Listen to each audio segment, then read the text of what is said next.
Okay. Now we're live on YouTube. Perfect. All right. I apologize for a slight delay. It is 7:03. We will start the Planning Commission meeting at this moment. Karen, can you please take a roll call vote of the members? Commissioner Young? Aye. Here. Batty? Here. Commissioner Miller? Here. Commissioner Keen? Here. Commissioner Brink? Here. Chair Langness? Present. We have a quorum. Next, we have our nation's pledge. I would ask that those able join us. I pledge allegiance to the flag of the United States of America and to the republic for which it stands, one nation, under God, indivisible, liberty and justice for all.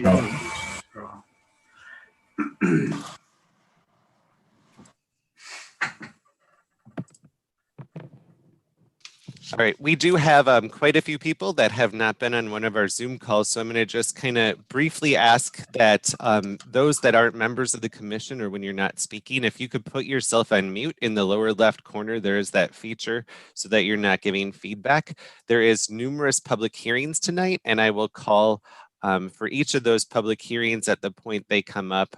For applicants that are on the agenda, when we get to those points, we'll give some more instructions on how to bring you up, as well as for members of the public. Next on our list is approval of the agenda. Commissioners, do we have a motion? Commissioner Young? Commissioner Young, you're on mute. Yeah, move approval. Second. Commissioner Young moved. I heard Commissioner Brink second. Is there any discussion on the agenda? Seeing none, Karen, can you please take a roll call vote? Commissioner Young? Aye. Commissioner Batty? Aye. Commissioner Miller? Aye. Commissioner Keen? Abstain. Commissioner Brink?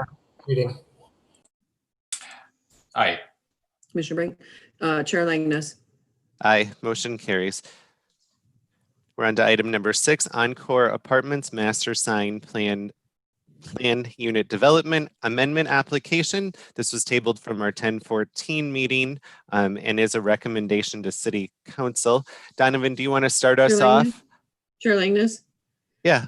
You need to do item number 5. Approve minutes from the previous meeting. Thank you. It's been a while since I missed one of these, and Paul finds humor in it. We're on item number 5, approved Planning Commission meeting minutes from October 14th, 2020. So Is there a motion? Commissioner Batty moves. Is there a second? Second. Commissioner Young seconds. Is there discussion on the meeting minutes from October 14th? Seeing none. Karen, can you please take a roll call vote on the meeting minutes? Commissioner Young? Aye. Commissioner Batty? Aye. Commissioner Miller? Aye. Commissioner Keen? I'll abstain. I was not at that meeting. That's what I thought we were on the last vote. I thought we were on agenda 5. So Commissioner Brink? Aye. Chair Langness? Aye, motion carries. Meeting minutes are approved. Now we are on to item number 6, Encore Apartments Master Sign Plan PUD Amendment Application that was tabled from the 10/14 meeting. This is a recommendation to City Council from the Planning Commission. So Donovan, do you want to kick us off with an update from the last meeting of any changes before we give the applicant an opportunity as well? Donovan, you're on mute. Thank you. I'd like to present the Encore Apartments Master Sign PUD Amendment. And this was tabled from the previous meeting, and Planning Commissioners provide some further guidance for the applicant to resubmit. And I'm happy to note that they did resubmit. And also I'll note that they unfortunately, the applicant had a company meeting this evening that he's unable to make this meeting. And so I said I would represent the application, and hopefully I'll be able to answer all the questions commissioners may have. I would like to present the, what they did present is the Encore Apartments, Heritage Heights, and Legacy Point signs. You'll see this is the image from, it was in the staff memo. On the right is the resubmitted image. Just for comparison, I'm also including the approved master sign, monument sign for the Encore Apartments. So you can see that they, on this, it does meet that 6-foot height maximum, or does not go over that height maximum. And they've included some of the brick that they included in the original one as kind of a band on the southern end. And meanwhile, keeping the style they desire with this amendment, and just updated their branding basically. And so we have, so that material, brick materials, a more kind of something that is more of an echo of the solid buildings that they represent, and the same style is shown in the in their submittal, which has, again here, the that, and then both Legacy Point, and then also with Heritage height. So you can see this is what we went from, and so they have submitted this again with the in legal height, and this square footage of the sign is still pretty similar. And it's below that. It's at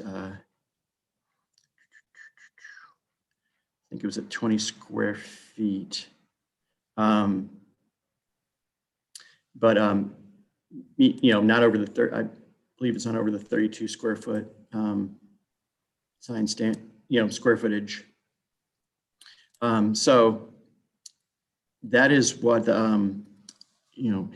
Norhart has submitted, and happy to take any questions from the Planning Commission. Questions on the application changes, commissioners? I'm not seeing any, Donovan. Do we have any public comment on this item? I know there isn't a public hearing, but was there anybody, or maybe Karen, is there public comment on this? Okay. Commissioners, we can move into consideration of a motion. Commissioner Young? I greatly appreciate that the applicants listened to us and brought back a conforming sign. And so I would move approval of the resubmission. For clarification, Commissioner Young, is that with staff recommendations? With all staff recommendations. All right, thank you. Commissioner Young has moved. Is there a second? I'll second. Commissioner Brink has seconded. Is there discussion on this item? I think they did a great job as well. Commissioner Young and I agree. I do like the new design, and I think the brickwork looks nice on the bottom as well. So unless there's any other discussion here, we can, Karen, can you please take a roll call? Commissioner Young, Aye. Commissioner Batty, Aye. Commissioner Miller, Aye. Commissioner Keen, Aye. Commissioner Brink, Aye. Chair Langness. Aye. Motion carries. We're on to item number 7, Forest Lake High School Conditional Use Permit Amendment Application. This does contain a public hearing prior to consideration of the CUP amendment application by the Commission. This is a Planning Commission approval as opposed to a recommendation to City Council. So the process here for any members of the public wishing to speak, whether they're at City Hall or on the meeting, is we will have staff present the application to us. Commissioners will answer or ask questions of staff. The applicant will then be given an opportunity to add anything that they wish. Commissioners can ask them questions, and then we'll open up the public hearing. And after the public hearing is when the commission will make a decision. Donovan, do you want to kick us off, please? Certainly. I'd like to present the CUP amendment application for the Forest Lake Area School District's redevelopment and enhancement of their athletic field at the high school. As you may remember, schools are conditional use in this MXR1 zoning district. And there have been several CUP amendments related to new construction and new facilities. And following the 2016 bond referendum, all that construction has been virtually, it's pretty much completed, and now they're moving on to athletic fields. And so what we see here, I'd like to share my screen, is the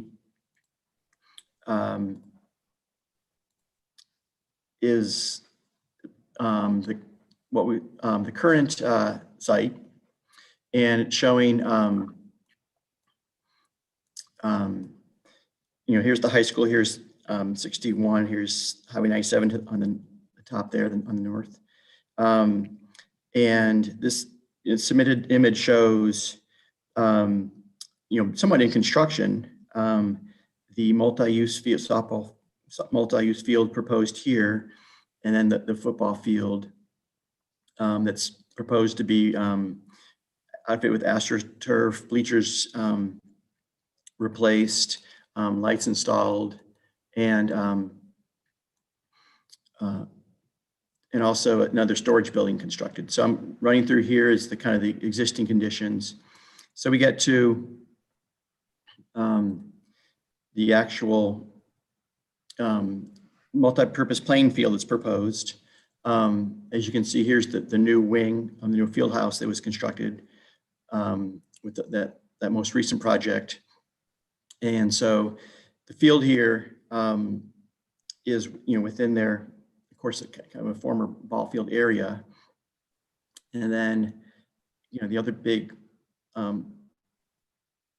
construction area is the football football field and stadium area with extensive replacement of turf, track, bleachers, field box, concession stand, and storage building.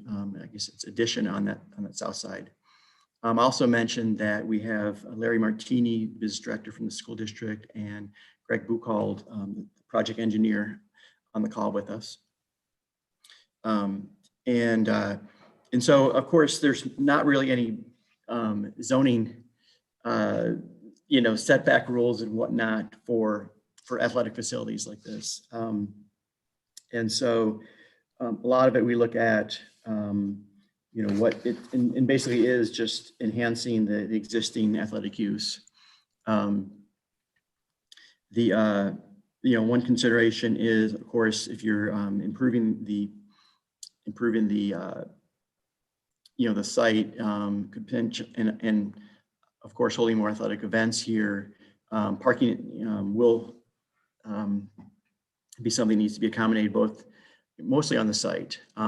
There's an advantage to this property since let me kind of jump. Can you see this screen still?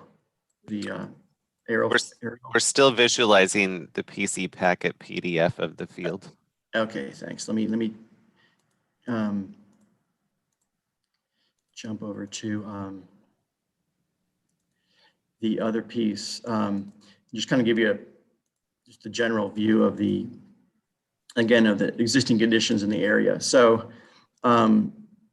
with events, there is 912 parking spaces within this high school parking area. And I assume that the district headquarters parking would also be utilized, as well as, and this, I think this mostly pertains to events that happen here on these western fields, is parking along the long bus queuing driveway. So that's that's a real benefit for serving, these athletic fields. Also, there are light poles that are proposed, some up to 90 feet tall. And there is a submitted photometric plan that shows really this kind of multiple pages, but looking closely at them, you can see that once we get, let me get a good image and I'll zero in. Once we get beyond kind of the field area, where the lights are focused to be, on the playing fields, there's really minimal light shown in these photometric plans, I'm sorry. Here's one shows, for instance, on the, with the bleachers on the east side, kind of where, where the lighting will be, even the stands. And 0.4 is the maximum that can spill over off the property. And here in the stands, we even have something that's, approximately a third or a half of that maximum light spillover. And looking at the conditional use permit findings of fact, I don't believe there's any impacts that are negative from if this was these improvements were built, and the staff recommendation is for approval with a list of 9 conditions that relate to meeting the city engineer's concerns, continuing with the 1999 and 2016 conditional use permit conditions, and conditions that relate to the pole, maximum pole height, and also accommodating the additional storage structures, which on a previous CUP set a maximum number.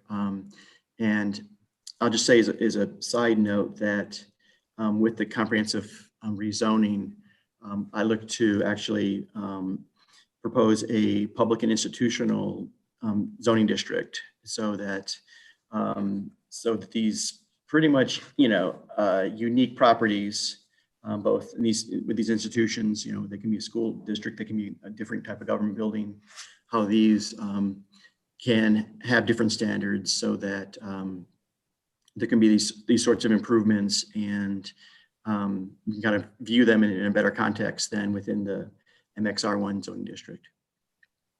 So with that, I'm happy taking questions from the Plan Commission. Commissioners, are there any questions of staff? I have one, Donovan. The height of the towers for the lights at 90 feet, I suspect that does not cause issues with any regulations with the airport, but what is the height there that's allowed without having to put like a red beacon on top or something? It's 200 feet. Okay. That's at general FAA rules. So that's why you see lots of mobile cell towers at 198, for instance. All right. Thank you. With no other questions from commissioners, Larry, are you starting us off, or is it Greg? I certainly can. Good evening, everybody. I'm Larry Martini with Forest Lake Area Schools. I'm the business manager. We're very excited to bring this athletic fields project to you folks for the conditional use permit. We think it's going to be a huge asset for the community now with turf in a couple locations. It will allow for a lot more use for the kids and the community.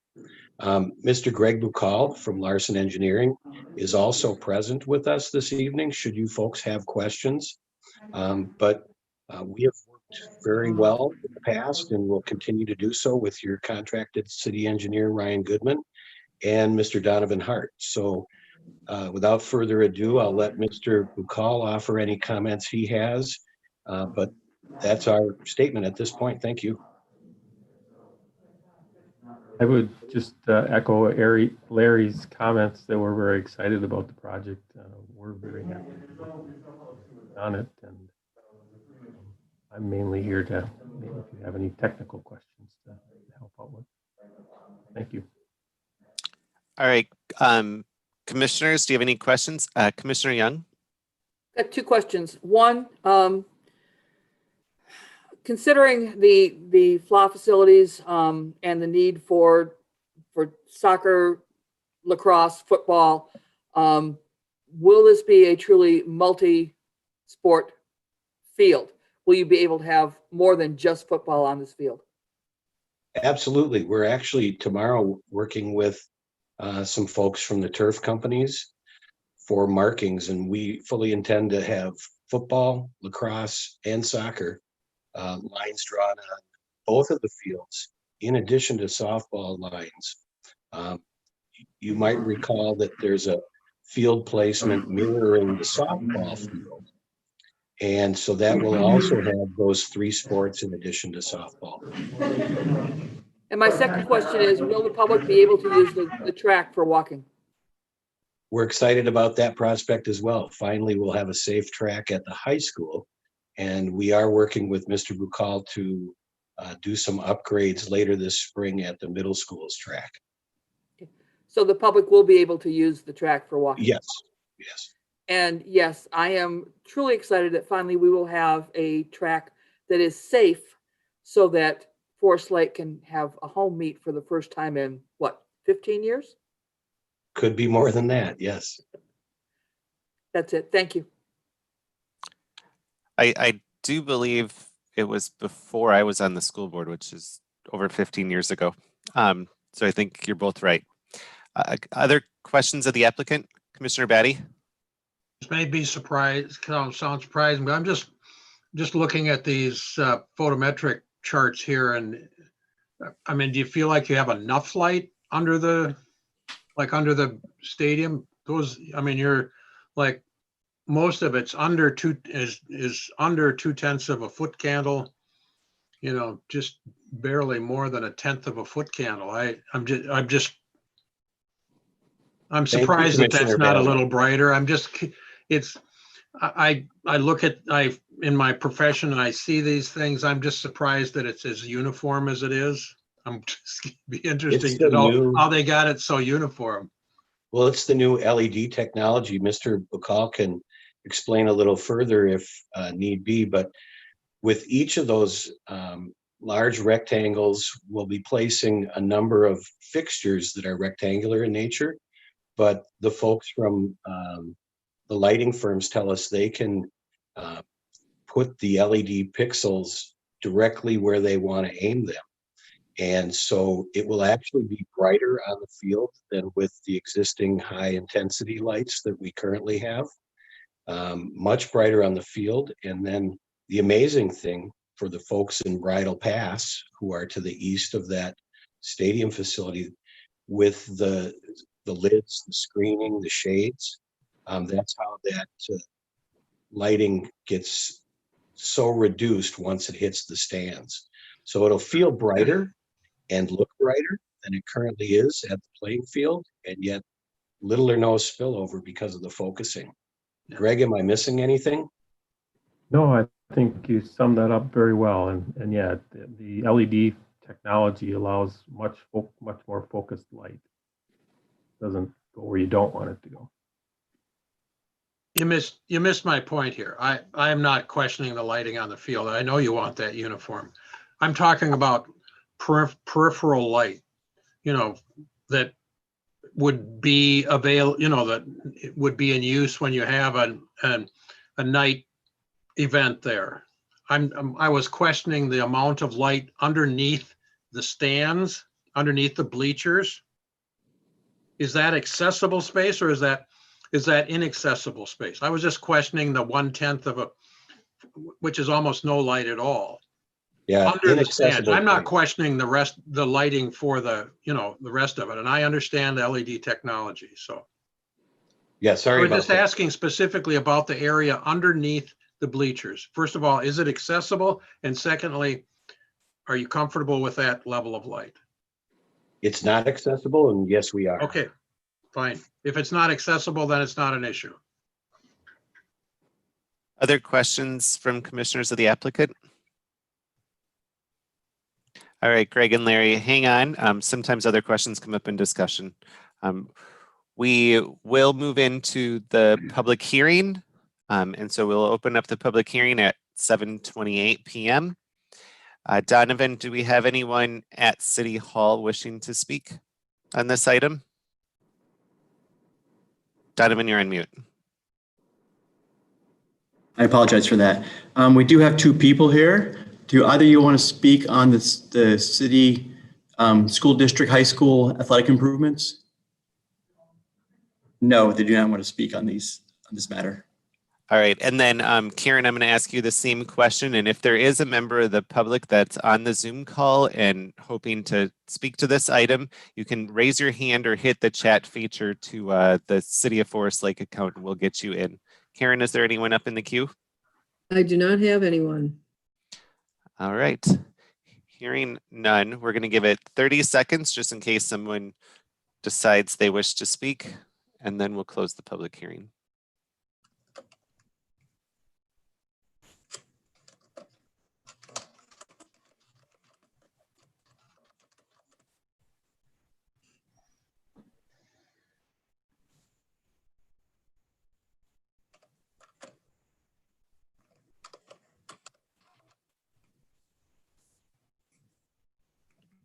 All right, Donovan, nobody else walked in City Hall, correct? That is correct. And Karen, nobody raised their hand? Correct. All right. Nope. There's no public comment. We'll close the public hearing at 7:30 p.m. and bring it back to commissioners for consideration. Commissioners? Commissioner Young? And then I'll grab you, Commissioner Miller. I saw your hand go up right after her. Mr. Miller, would you like to go first? Actually, I just have one question of Donovan, if I can still ask. The lights themselves, do they have to shut off at a certain time in our city? Is there an ordinance about time that they can be on and off? The CUP, I will have to pull that up.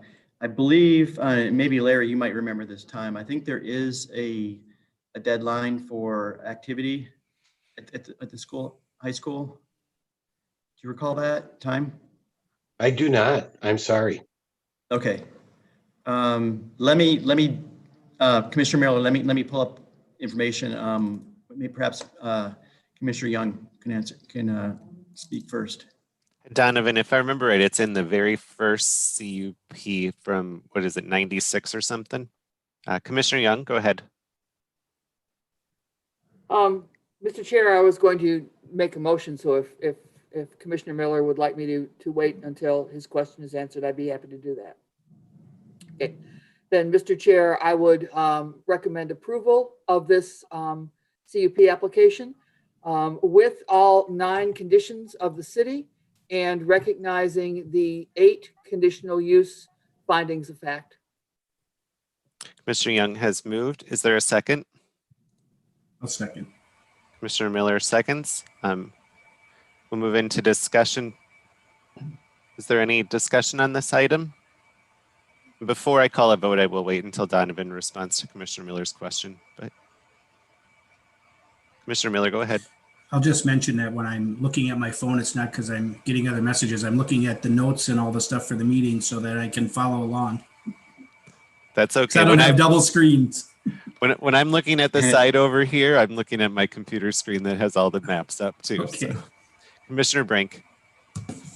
And I just want to say, when I first got to the high school, probably almost 25 years ago, I think even then the track was in some great need. So I am, like Commissioner Young, very happy to see this go through. So that's it.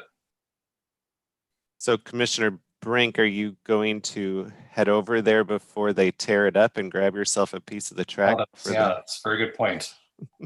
I should do that. For the history. Mm-hmm. Donovan, do we have an answer yet? I don't. I'm running through all kinds of project info. Is it just in the 99? I guess my question was then, if there is a time limit, are the lights set to shut off at a certain time? or are they manually turned on and off? Mr. Martini, are you able to answer that? We would be using a manual system because for the lights to be operational, our athletic director would actually be on site.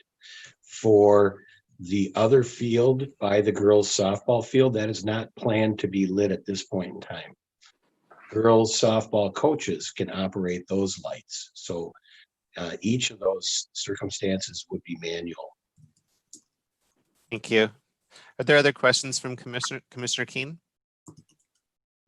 Commissioner Batty had a great point about under the bleachers. I know years ago when I'd go watch football and stuff there and track, there was a lot of stuff going on under the bleachers during the games and stuff. So maybe it's something to look at, maybe a couple of lights at the top of the bleachers, underneath or something, just a minimal lighting, something like that for security and safety.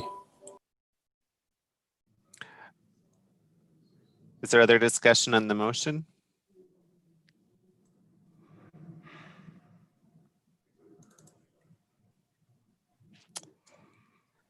Commissioner Miller, I'm getting the look from Donovan like he doesn't have your answer yet. And I'm not trying to put pressure on him, but how important is this for your decision? It's not, I guess it is and it isn't. My only concern would be that if they have to be off at a certain time, what do we do in the instance where games run later? Are they going to get, that's my only concern, but it's not a major issue. I'm sure the city can work something out with the applicant.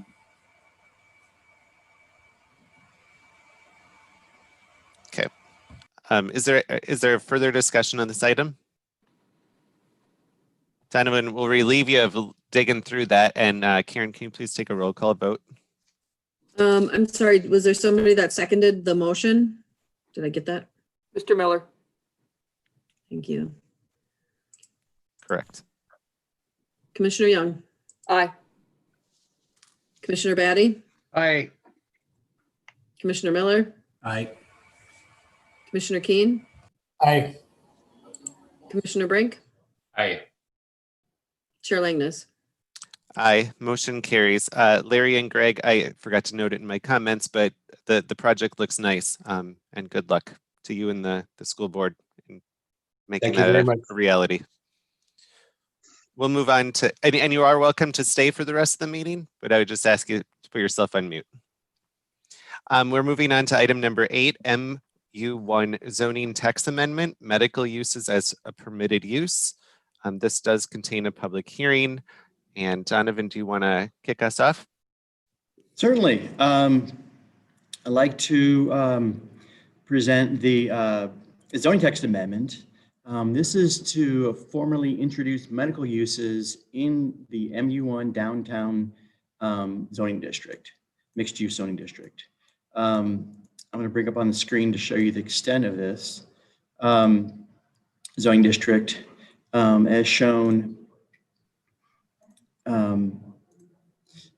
here in the downtown area. Basically, it goes down to 3rd Street to the south, over to 3rd Avenue to the south, 3rd Street to the west, and then up to 4th Avenue Northwest, and over here and hugging the shoreline.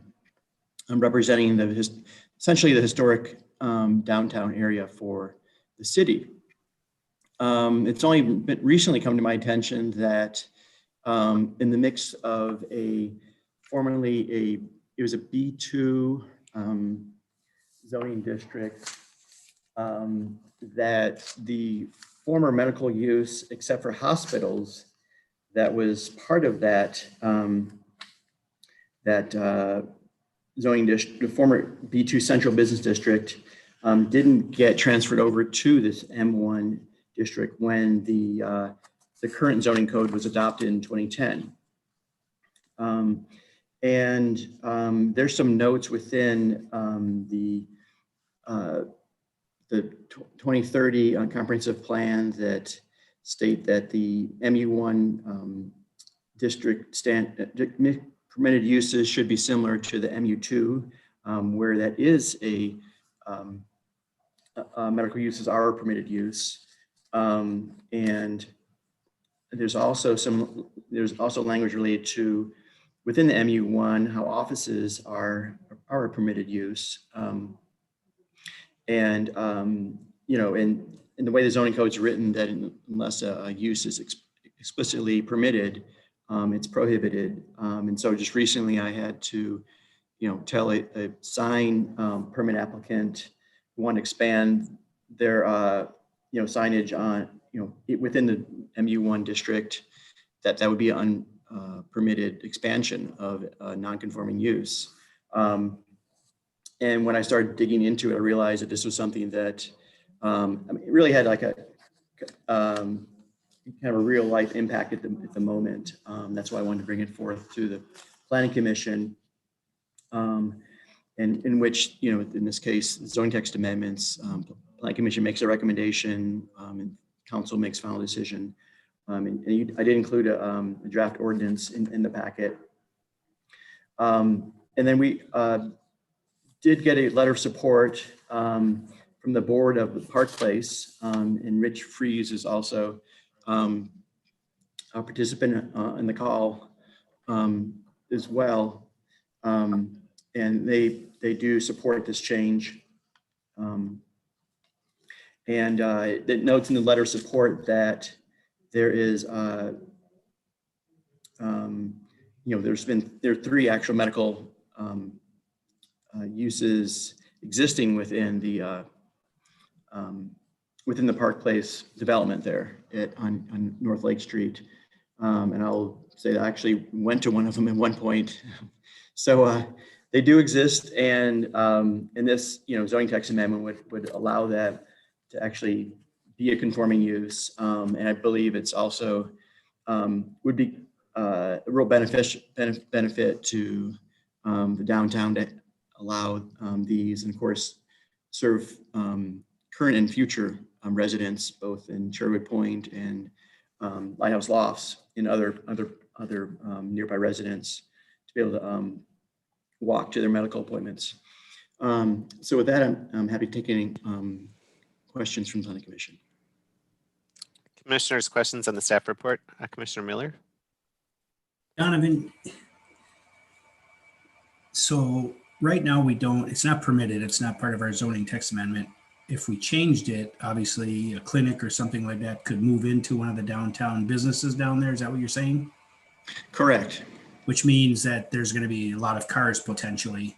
Do we have enough parking? I mean, are they going to have their own parking? I mean, where are they going to park in our city lot, or are they going to, because those buildings don't have any parking that come with them except underground, I believe, and the street.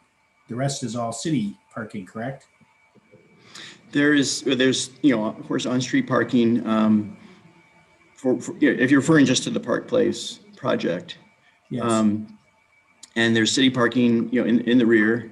And obviously there are crunch times for those.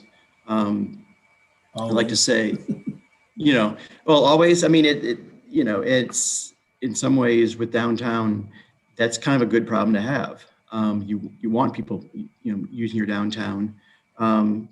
And currently there are empty spaces downtown. And, looking from a community development standpoint, I'm not expecting retail to, occupy all those. I think we'll see some more offices. I know of real estate office there's insurance offices that's, going to occupy some currently empty space downtown. But the Park Place, but not just to focus on the Park Place project. That was approved and has had, a series of tenants, both mostly retail, some other office. But of course, the mixed use downtown zoning district does incorporate, many more blocks than simply those, than just that one project. Commissioner Young?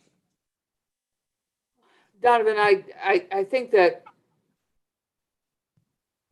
existing buildings and existing, whether they're the condos in Park Place and some of the other areas, they have the parking that is part of the city's lot. And if new buildings were put in this MXR district, then they would have to meet the parking criteria that is in the zoning code, correct? Actually, there's an exception carved out within the areas bounded by the 2nd Avenue North, the 2nd Avenue South, and over to Centennial Avenue. And this is meant to not have, I mean, I believe the intent is so that we don't have large parking areas that would basically block out the kind of the activity centers, the attractions that we want to have in the downtown area. So, you know, perhaps in the future, long-term future would be a, you know, parking structure, but there's not, you know, and the code does encourage the larger congregational uses to, you know, provide their on-site parking, but they're not required to. Other questions on the staff report? And Donovan, we don't have an actual applicant for this, correct? It's city initiated here? Correct. Okay. And this is something I took that role because I believe it was unintentional omission during that 2010 zoning rewrite. Okay. So if there's no other questions on the staff report, we can move into the public hearing. Not seeing any questions, so we'll open up the public hearing at 7:45 p.m. Donovan, do we have anyone at City Hall that wishes to speak on this item? No, we do not have anyone in City Hall wishing to speak on this item. All right. And Karen, do we have anyone pending online for it? I do not. All right. If there is anyone, please raise your hand or send the City of Forest Lake account, Karen, there a note. We'll give it 30 seconds before we move to close the public hearing.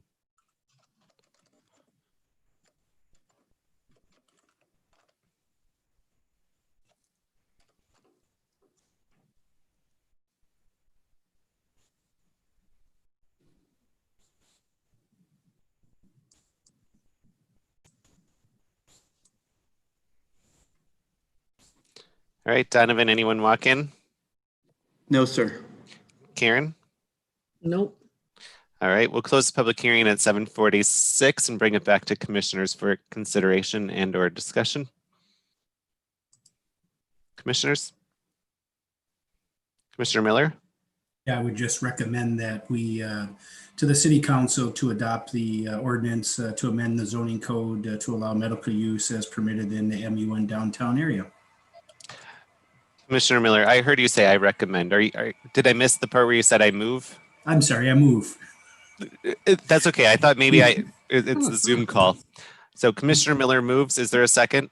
Second. Commissioner Batty seconds. Discussion on the motion? My only comment is I think it's a good catch on an oversight, Donovan. For those businesses that we have downtown, like a pharmacy probably falls under medical use. I would kind of call that retail.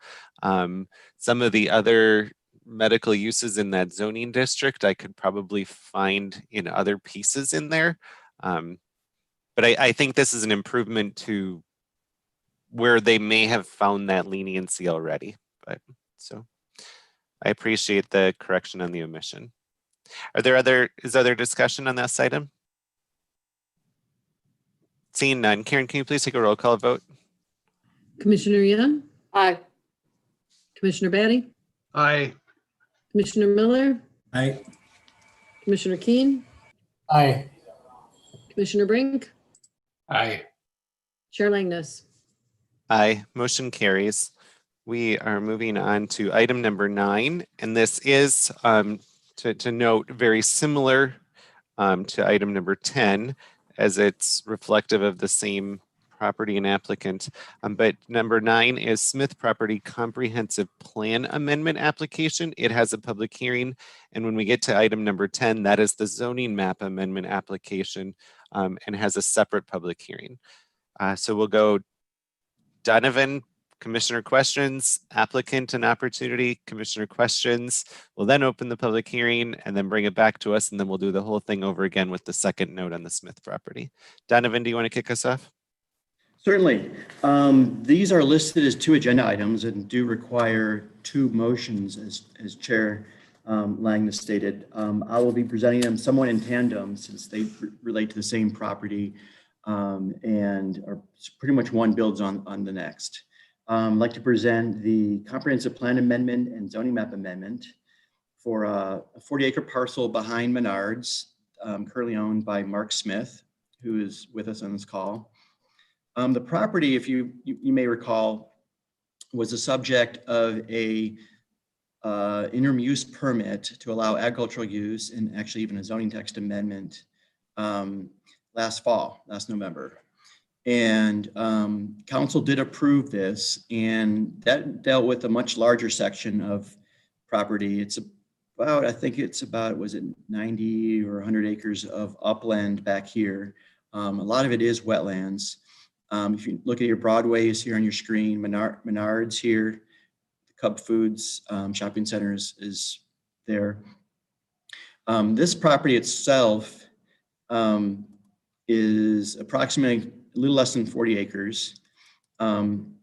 It does have some portion of it on the far side of Broadway Avenue, and currently the 2040 comprehensive land use category is mixed use, and that provides for a full range of retail as well as high density residential. Mr. Smith would like to change this future land use category with this comprehensive plan amendment application to the low medium density residential, and correspondingly do a zoning map amendment to change it from its current, actually as a commercial, highway commercial, the B2 zoning district currently, to the MXR1 zoning district. And that would allow up to 6 dwelling units per acre and up to 8 attached units all the way to single family dwellings. So it's that mixture that we see elsewhere with what I call our kind of a modern zoning district with that many of our neighborhoods are being built out as. As far as the comprehensive plan amendment goes, it's largely a legislative act, which the Met Council leaves to, gives wide local deference to the cities as far as making that decision. The application itself does involve reworking some of the housing projections, something I've been working actually with Headwaters 123 comprehensive plan amendment that Planning Commission recommended approval and council approved in August. I just submitted that formally last week and working through that. So I'm getting used to the process. But that would be to shift it from this mixed, shift the property from mixed use to the low medium density residential, as well as the for the zoning map amendment. There is a series of findings of fact and criteria that Planning Commission and does consider, and at this point, the findings of fact to me don't indicate any adverse impacts on other properties, and this is has been all the property to the south is zoned for residential. So this would be more consistent. And Mr. Smith, the owner and applicant, has submitted a narrative saying that he's tried for years to encourage that type of commercial development, and even in city records there's a concept plan which does show large retail format development on that northern end, but that has not come to pass. And so at this point, Mr. Smith is proposing to amend the comp plan and the zoning map to allow him to do residential, that more of the medium density residential on the property. With that, I'm happy taking questions from the Planning Commission. Commissioners, are there questions on the staff report? Commissioner Miller. Donovan, we spent the better part of a year looking at our comprehensive plan and putting our comprehensive plan together. And we had many, public meetings and discussions and invited people to give us input and talk to us about, zonings and what we were doing with the comprehensive plan. I'm surprised this never came up until now after we've got all this done. You know what maybe changed recently that now we're coming back to try to change something that for a better part of a year we put in place and worked on? I don't have a clear answer for that one. We did, public outreach. We tried to reach people. And generally with these type of, in this case, for instance, moving from that highway business to a mixed use was an expansion of possible uses. And generally, I tend to look at as providing more options for development. And it is on a county road there, pretty high traffic for our community, pretty high traffic count. And I don't recall I don't believe I had any exchange with Mr. Smith in that process. I believe that's something that maybe you could speak to a little bit, if he was aware of that, or, and we do try to get it right when we do that long range. And that was something like a 2.5 year process. And I agree with you that we really try to get it right the first time, but then it was also, this process to amend. And this is,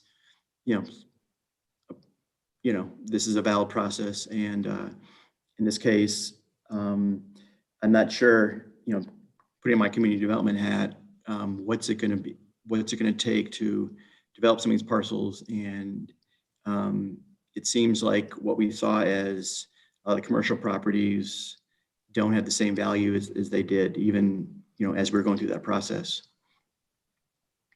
All right. And Mr. Smith will be able to answer that in the applicant section coming up after questions on the staff report. Are there other questions on the staff report? I have one, Donovan.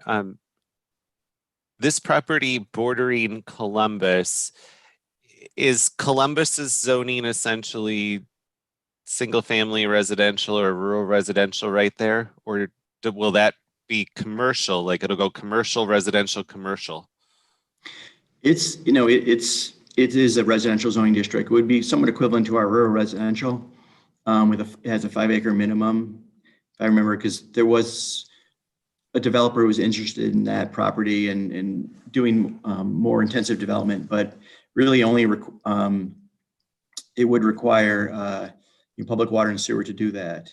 And that, that conversation has not been taken up in probably, over 3 years. So I don't know if that's going to happen in the future, but I really would not expect it to be, developed as commercial property on that, on the Columbus side. Thank you. Are there other questions on the staff report? And Mr. Smith, if you want to unmute yourself and add anything that you wish, give any presentation. And I know there was at least one question, and I guess it would be nice if you answered that in there too. Mr. Chairman and commissioners, thank you for hearing this tonight. Donovan, thank you for the presentation. I guess I'll answer the question, because that's really all I have other than the presentation that Donovan had given. I thought when the comprehensive plan amendment changes were being made, I thought they were changing this zoning to a residential use instead of a mixed use. So it was a misunderstanding. I would have been much happier if this would have been done when that was done, instead of having to pay the fees, which was substantial to do this by myself.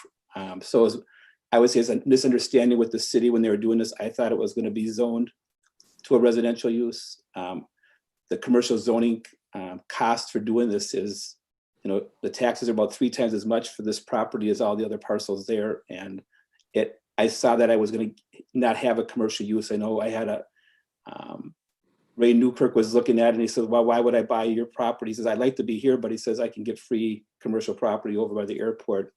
And that kind of, at that point, I'm like, why am I doing anything commercial here? There's just not any retail. There's no interest in the retail. So I wanted to change the zoning, and I thought I had passed that on to the city, but obviously it ended up changing, but it didn't go all the way. It went to mixed use versus a pure residential, and the county looks at mixed use as a commercial use still. So it's, I do need to get it, or would like to get that removed and have it a residential use. That's all I have on that. And I think there are good reasons for that. There just isn't the demand for commercial that far out. The big box stores seem to be disappearing, and we're at best holding where they're at. So I don't see this being a commercial site in the future. All right. Thank you, Mr. Smith. Commissioners, are there questions of the applicant? I'm not seeing any, so hang on though, because sometimes they come up later. We will move into the public hearing for item number 9, which is the comprehensive plan amendment application. So we'll open up the public hearing here at 7:59 p.m. Donovan, do we have anyone at City Hall? No, we do not.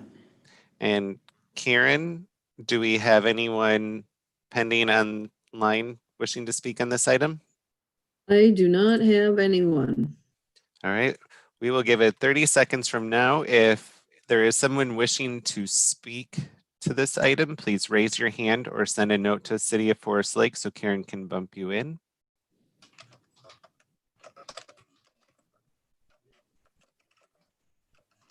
See, Mr. Chairman, if I can ask one more question, is that right? I'm sorry. Just wait 30 seconds. So Mr. Smith, you can speak in the public hearing here if you wish, or we could certainly have you as the applicant, add additional comments after the public hearing. Did you wish to speak during the public hearing? Yeah, I had one question. Donovan had mentioned that there's one property on the northeast corner that abuts my property that he was going to maybe add to this. I don't know if that happened or not, or if that's part of this, or if it's just strictly my property. Chair Lang, is it proper for me to answer? Yep, it was a technical question, so you can go ahead. Oh, certainly. I reached out to that property owner and, explained the whole situation, and I didn't get a response. I didn't think it was proper to shift the zoning without her knowledge. And in fact, it almost, she should have signed the application in this case to be a part of this. But once we do the comprehensive rezoning, I think that I'll reach out to her again and correct that. What is now a non-conforming use is a single-family home in that upper northeast corner. All right. Donovan, did anyone walk in City Hall yet? No. And Karen, has anyone indicated online that they wish to speak during the public hearing? Karen, you're on mute. Karen, you're still on mute. Sorry about that. I have no one in. All right, thank you. We'll close the public hearing at 8:02 and bring it back to the commission for consideration. We are on the comprehensive plan amendment application. Commissioners? Commissioner Miller.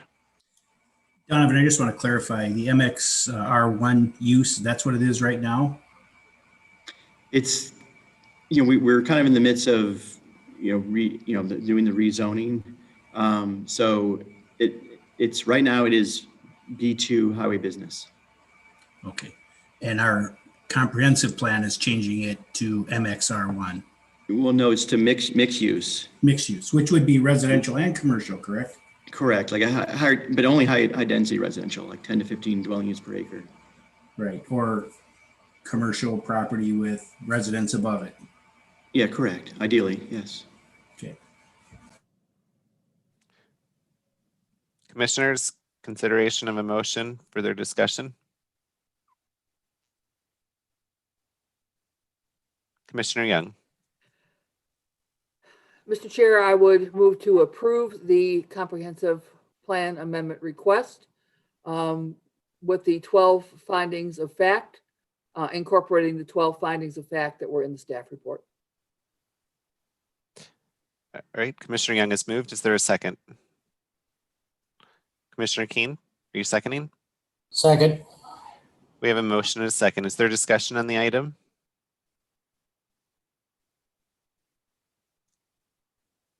Seeing none. My only comment is I'm kind of indifferent on this particular one. I think long-term, and I don't mean this in a harsh way, Mr. Smith, but I think long-term that that property could develop as mixed use as we had in our 2040 comp plan. But I understand at the same time that it's closer to the future use is probably more suitable in as residential. So I'm indifferent here and we'll go, and seeing that there's no opposition, I'll support the motion tonight. So is there other discussion on the item? Karen, can you please take a roll call vote? Commissioner Young, Aye. Commissioner Batty, Aye. Commissioner Miller, Aye. Commissioner Keen, Aye. Commissioner Brink, Aye. Chair Legness. Aye, motion carries. And we are on item number 10, the Smith Property Zoning Map Amendment application. It will take the same process, so I'm not going to go ahead and repeat it, but Donovan, do you want to kick us off here? Certainly. So dealing with the same property as the comprehensive plan amendment, we have before us for a recommendation to council a zoning map amendment to change the property from the B2 highway commercial use to MXR1 single townhouse residential use. And I just like to note one thing. Sorry, it's MXR1 mixed residential single family and townhouse district. That I believe this is a property, and Mr. Smith, correct me if I'm wrong, that has been on the market for close to 20 years. You've owned it since early aughts, maybe 02 or so. 2002, 2003, yes. Yes, and you've had, I assume you've had it on the market, or have encouraged development of it, and this property has not developed in that time. What I didn't show, and I could actually offer a little more, a little informative view, is the extensive wetlands that are on the property that I think, if there's a residential use that it could, be carved out or have more flexibility to provide development than a kind of larger retail area with a large, building footprint and associated parking. And this is not like a wetland delineation, but it should give you some idea that, the parcel is pretty impacted by wetlands. And it seems to me that residential use could be better inserted in with that environmental limitation, as well as actually using the wetlands as open space and be some amenity of open space for future residents. With that, I'm happy taking questions from the Planning Commission. Commissioners, are there questions on the staff report? Seeing none, we'll move into the applicant, Mr. Smith. I know that seems awkward because it's so similar to the last one, but do you have anything additional to present here, or? I have nothing to add unless you have questions for me. I'd be happy to answer those. All right, commissioners, are there any questions of the applicant? I'm seeing none, so we're going to move into the public hearing. We'll open this at 8:07 p.m. Donovan, do we have anyone at City Hall wishing to speak on this item? No. Karen, do we have anyone pending online? I have no one. Okay, we'll give it 30 seconds. If there is anyone that wishes to speak, please raise your hand or send the City of Forest Lake account, Karen, a note saying you wish to speak, and we'll pull you up.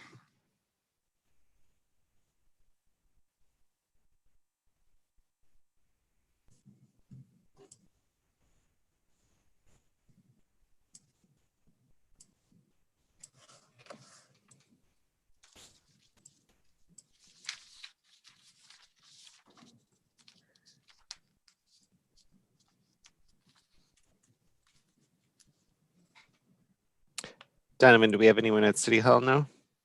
No, we do not. Karen online? I don't have anyone online either. All right, we'll close the public hearing at 8:09 p.m. Commissioners, we can consider this for a recommendation to City Council as a motion or further discussion.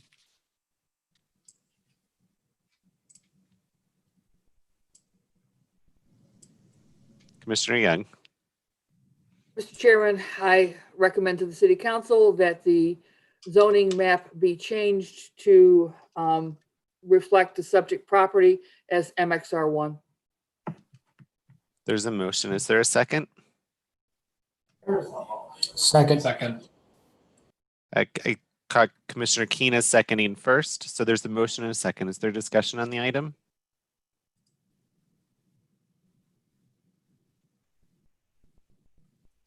Seeing none, Karen, can you please take a roll call vote? Commissioner Young, Aye. Commissioner Batty, Aye. Commissioner Miller, Aye.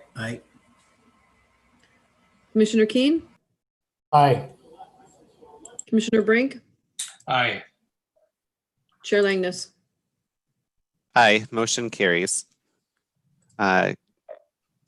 Mr. Smith, I wish you the best of luck in developing this property with the new zoning. So, Thank you, Mr. Chair and Commissioners.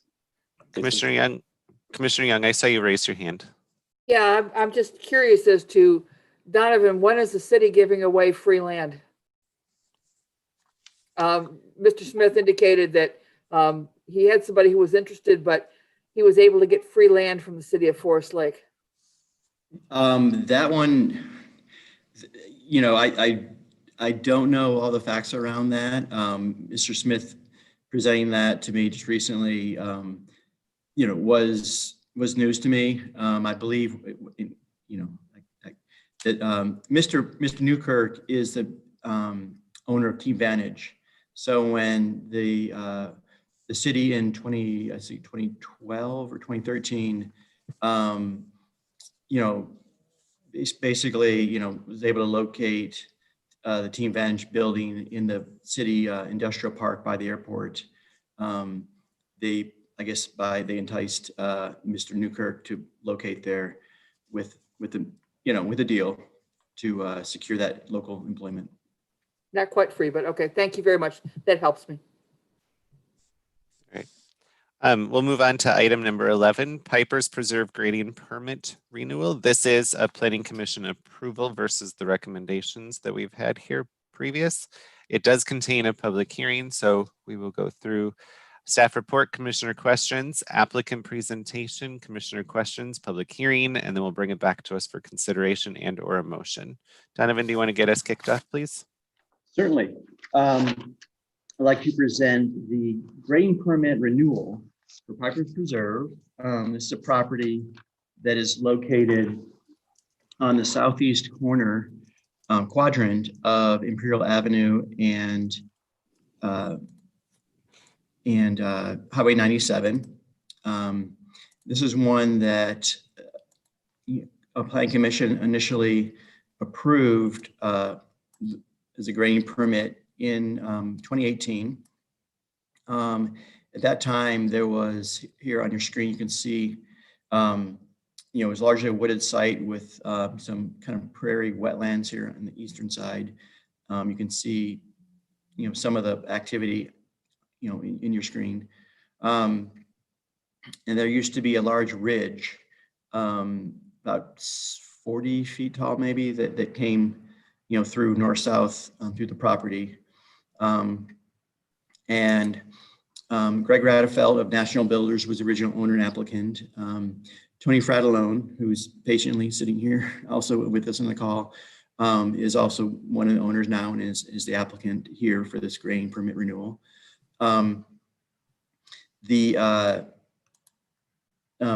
Fratellone has submitted a plan that shows the kind of the intended result of what the grading will be.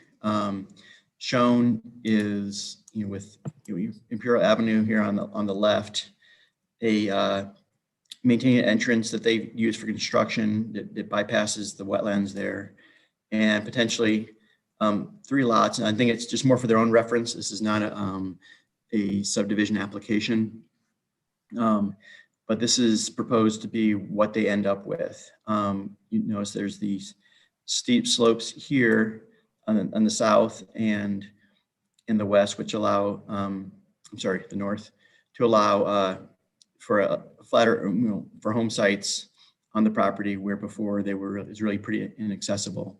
Mr.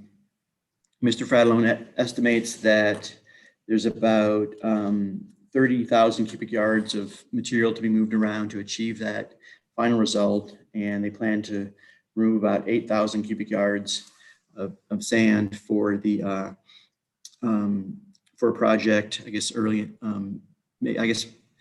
later this year, or maybe into the spring. And then also, a part of this, Mr. Radefeld sent in some material that relate to the plantings. There was a tree replacement plan that was submitted as part of the initial grading permit. And they have, I believe it's a number of,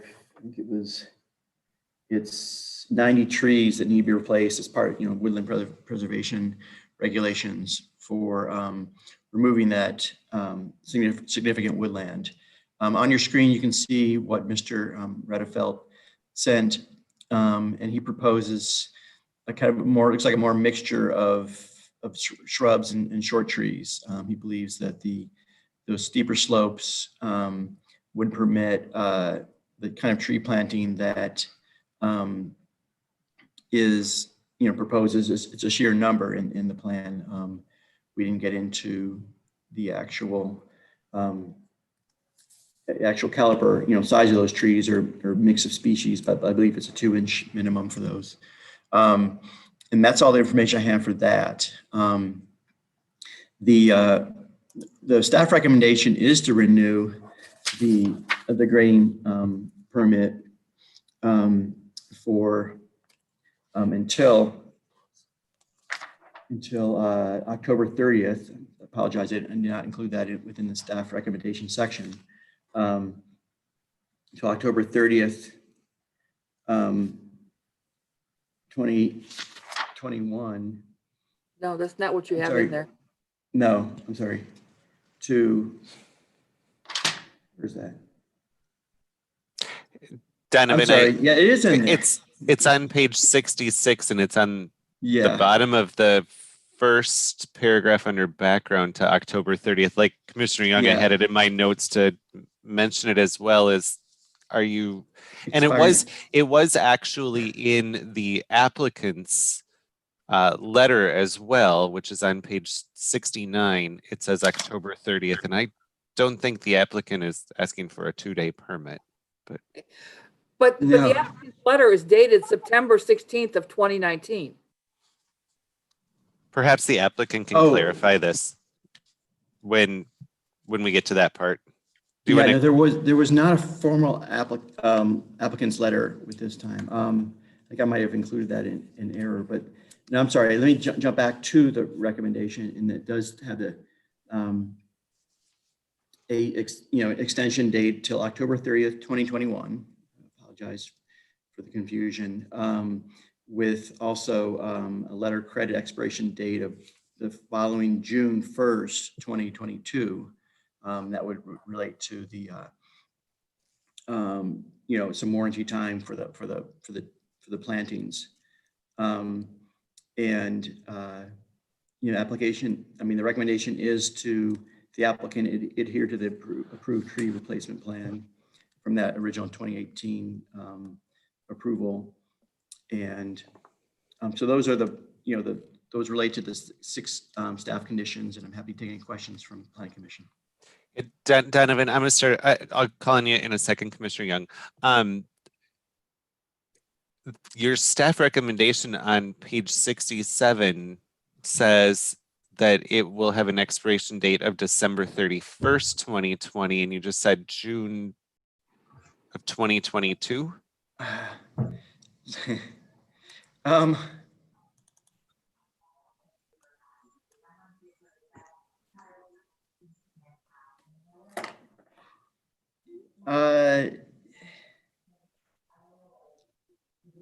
Let me, without going into the whys and wherefores, and apologize for the confusion here. So this is what I printed off from the staff packet. Maybe I apologize. Maybe I didn't send Karen the correct one. Oh, you did. So this is what I'm saying is the recommendation. If you can read the text here on the screen.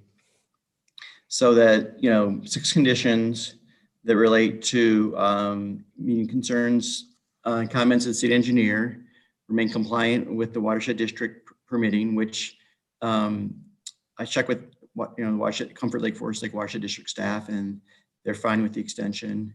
The applicant adheres to the approved tree replacement plan. That's the one from 2018.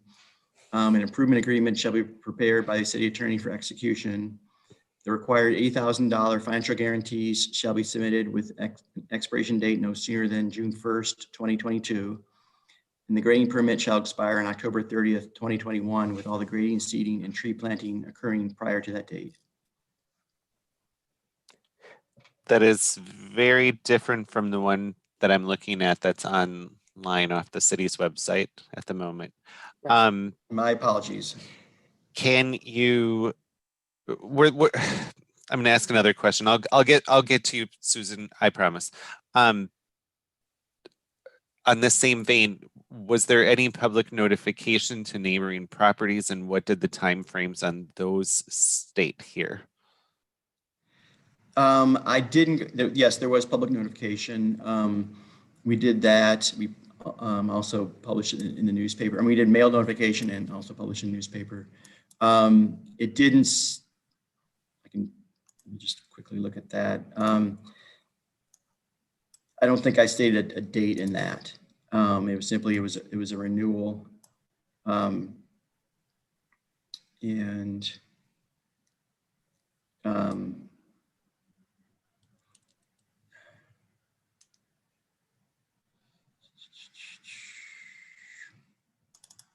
let me confirm that.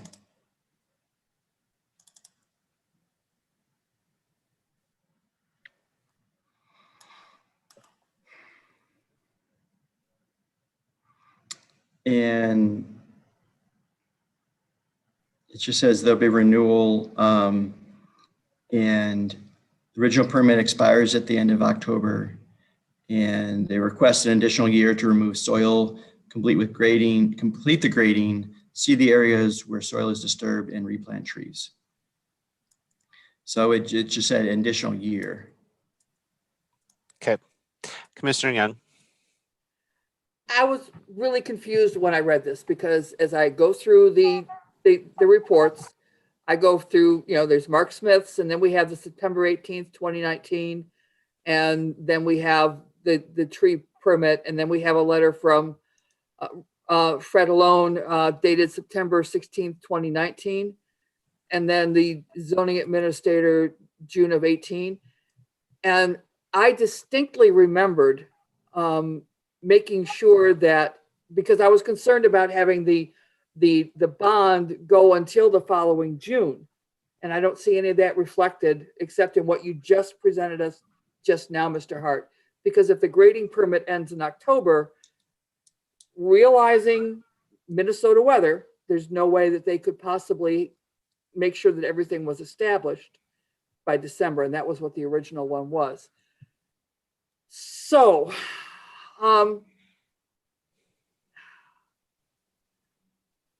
it's just,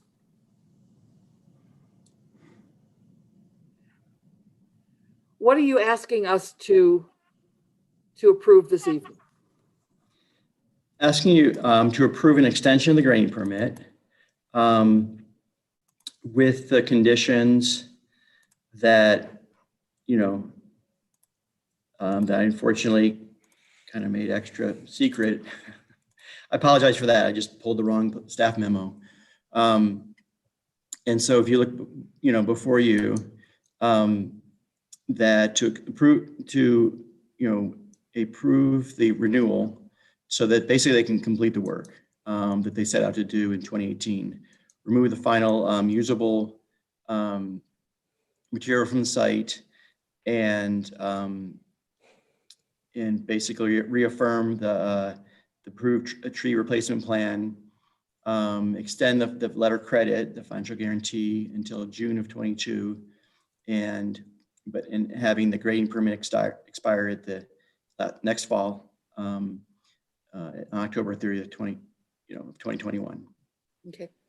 And what is the tree replacement plan? Tree replacement plan. Because I don't see species, and you said everything will be a minimum of 2-inch diameter, which is not very big. Right. It's not big. There is, I believe, an advantage of that where the trees can adapt to local conditions. And given the number of trees, I think it's,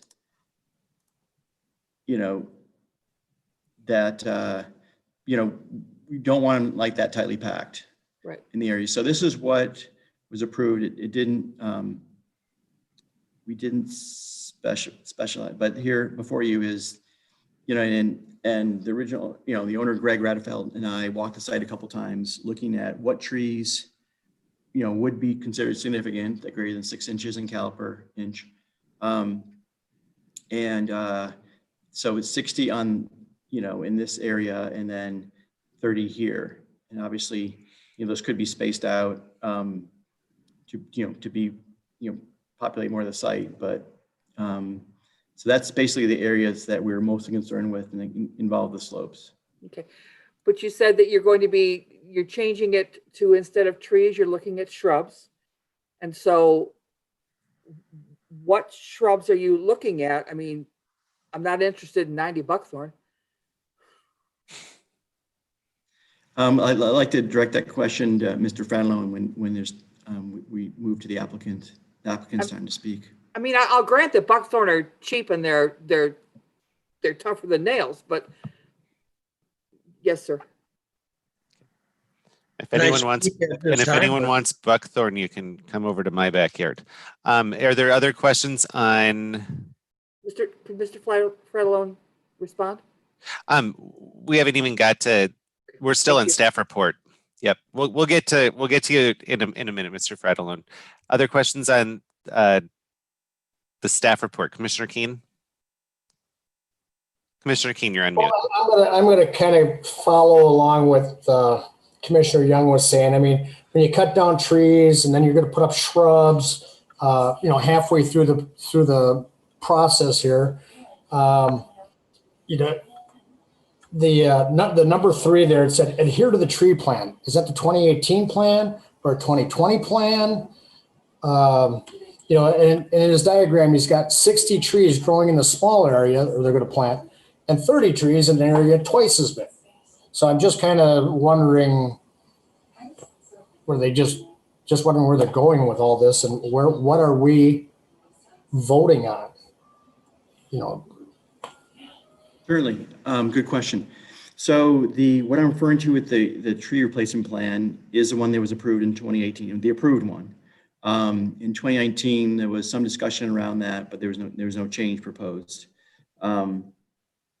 Mr. Ratterfeld has submitted those photos, and unfortunately he's not here with us this evening to explain more with that. But the application is a renewal request, and the staff conditions are that approved tree plan be adhered to. Basically those numbers relate to the trees we found in those areas, originally.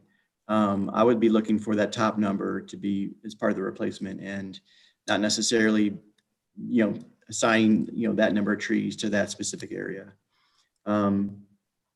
It's also what, as part of this application is that the extension that, until next fall of both the grading activity as well as that, the financial guarantee, and it's within the staff conditions to make sure that, there's a period of time where next spring we can look to see what trees did survive, and then, have that financial guarantee to make sure that, tree replacement plan is adhered to. And then one more on that same topic, has the elevations been changed from back from 2018? I did not do a comparison, and what they submitted now is basically it's architectural, contour plan. It's not a survey. I mean, at this point, I don't think it's really required because we're really just kind of is interim point. And what, maybe that's something Mr. Fratellone can speak to, but essentially, there has been a shift because initially, I had thought that they could use some sort of PUD for this rural residential zone area. Then I realized no, they can't. So they kind of shifted from a subdivision idea on the property. So I imagine there might be some changes that relate to that, because now, what they're looking at is more of just the 3 lots that are 5 acre minimum. So there might, I imagine there's less grading involved with that. Are there other questions on the staff report? All right, Mr. Fratellone, if you can unmute yourself, and then you can provide any presentation or additional information you have, and perhaps answer the questions that were presented earlier. Okay, I guess I'd first like to say thank you for allowing us to come back in and talk about this. There is 2 different items on here. Commissioner Young, regarding the tree replacement and those pictures that Greg had offered on that were shown, or you have in your packet, those are not buckthorn, those are shrubbery. And it's on a site that he's currently done up in Lindstrom, and he just wanted to show staff what it was. When you look at it on the paper, you're looking at a flat sheet of paper, but those are 2 slopes on both the north and south side that are about 2-to-1 slopes to try and grow trees and get them to root and go in there. They found that these other shrubs that they'd done in this other, I'm not even going to call them shrubs because they're more expensive than the trees that we're looking at replacing, but they seem to work really well, and they seem to maintain water and grow a lot better. I myself am not a architectural engineer, I guess you would call it, or a landscape engineer, so I can't speak any higher than that. We do have Weaver's landscape architects working on a plan, but that was just brought to our attention yesterday, as a matter of fact, that they wanted to see something on paper on what we're going to do, or what our plan is and how those would fit. We're not looking at changing a count or anything like that, so we're still, our main goal is to get them slopes filled, but we want to put a product in there that's going to be supportive, and it's going to look good, because our intentions on this whole site, now that we got changed originally in 2018 from having 9 lots to splitting it into 3, so there's not a city road, it'll be more of a drive, and moving it into 3 lots. That's why we just came up with a grading plan, and there's nothing really to do with the lot sizes or anything, or where the houses are gonna sit. We're gonna kind of let that go as this project gets done. Our extension, our current extension that we're looking for, basically the grades will not change from the mid part where it's disturbed now to the east won't be touched at all. None of the wetlands that are along that lower edge down there will be disturbed, nor will the ones on the western edge. Basically, all the grading's happening right where that berm, I'll call it a berm, that was 40 foot tall that Donovan had explained before. And let's call it, 600 feet each way of the center of that berm is what's getting disturbed and lowered. That grade is getting lowered, but the existing grades are going to fall into where they are currently. Does anybody have any questions on that? Commissioner Young, go ahead. I'm a little confused. The 3 lots that you're going to end up with, isn't one of them going to be essentially at the bottom of a swale? No. Okay. If Donovan, if you could pull that plan back up, the way that that's designed, the blue lines that are in there, we basically split these lots into 3 lots that are 6 acres apiece. And the elevation is on that plan. Are you able to pull that up, Donovan? Yeah, let me get back to that one. I just don't want somebody coming back to us and saying, I can't build here and I need a variance because of, yeah. Been there, done that. I would hope we can build 3 residents on a spot that we were talking about building 9. I would hope we can make that work, but so currently the way that this is drawn, if you look at that blue line that's on there, those are representing each of those lots. And then how that top one, right where the hand is, that's 6.4 acres. Mhm. The second one down below it is 6.1, and then 5.7 on the one to the south. That would be south. That lot has the wetlands right where his hand is from there to the east. So that lot, the more buildable piece on there would be from that slope to the west. It'd be the buildable lot. Mhm. That would be the least available space for that lot to build on. The upper 2 will basically be current grades, and if you look at those grades, how they're flowing through, it pretty much matches into that grade that's existing currently right there. Okay. Thank you. Commissioners, are there other questions of the applicant? Commissioner Batty? I don't know, both the owner and Donovan probably can respond to this, but I'm looking at, I've got this up on another screen here, and just, so the green is the exclusive area where trees would be planted, where new trees would be planted.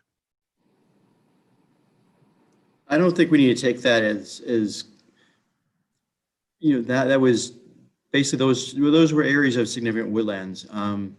And at the time we wanted to make sure that, the trees that weren't going to be impacting building sites. With the number of building sites changing, I think it's more important to adhere to the top number and the actual fixed locations within those 2 bermed areas. Commissioner Keen? So, Oh, I'm sorry. Commissioner Batty, continue. I'm still trying to figure this out. I just, what we're going to be voting on tonight is the extension of a grading permit. Why are we talking about trees and stuff like that? Is that a condition of the grading permit? The owner has submitted, those images I showed. That basically what he'd like to do is shift the the tree replacement to some kind of landscaping material that looks similar to this. And I think what, Tony has said, what Tony understands now is that basically we need a landscaped architect to, give us a planning plan for planning commission consideration, something more, something more descriptive, and, that way we could, clear this up. That's why that, there's the request made to change the planting plan. That's why we're talking about it. So are we voting on that? We still have the public hearing, and then we can consider a motion tonight, Commissioner Batty. No, I'm not asking I'm just trying to figure out what it is. What the scope of the decision that we're being asked to make tonight is. That's all I care about at this moment. I'm not to the motion part of things here. And we got a drawing that shows 2 green areas and a tree replacement number pointing specifically to those areas. And it just, I'm wondering why we got a site that we're not going to plant any trees on at all, or one of the, supposedly lots, even though we're not asking tonight for approval of a subdivision, but we're showing it. And I just wanted to know for sure that we were voting, part of our vote here is on a tree replacement, aspect of this particular site. Is it? Yes, you're asked to, at this moment, to change the replacement plan. Staff recommendation is that you just go with the 2018 approved plan. And I think, from this discussion, we will probably come up with some change, and some of it relates to just the actual number of lots that in the end, this site will end up with. All right, Commissioner Young, I will get to you, but Commissioner Keene had his hand up next. Commissioner Keene. Well, that's kind of what I hear 2 things. One is we're sticking with the 2018 plan, but now they want change and, to shrub. So are they sticking with the original tree, the numbers of trees and stuff? I don't care where they put them. I think since they went from 9 houses down to 3 houses, they can, when the time comes, move them all over and put in the trees. But what are we voting on? Are we voting on the 2018, or is this an amendment to 2020 where they're taking out some of those trees and putting in shrubs? That's, I guess, my question.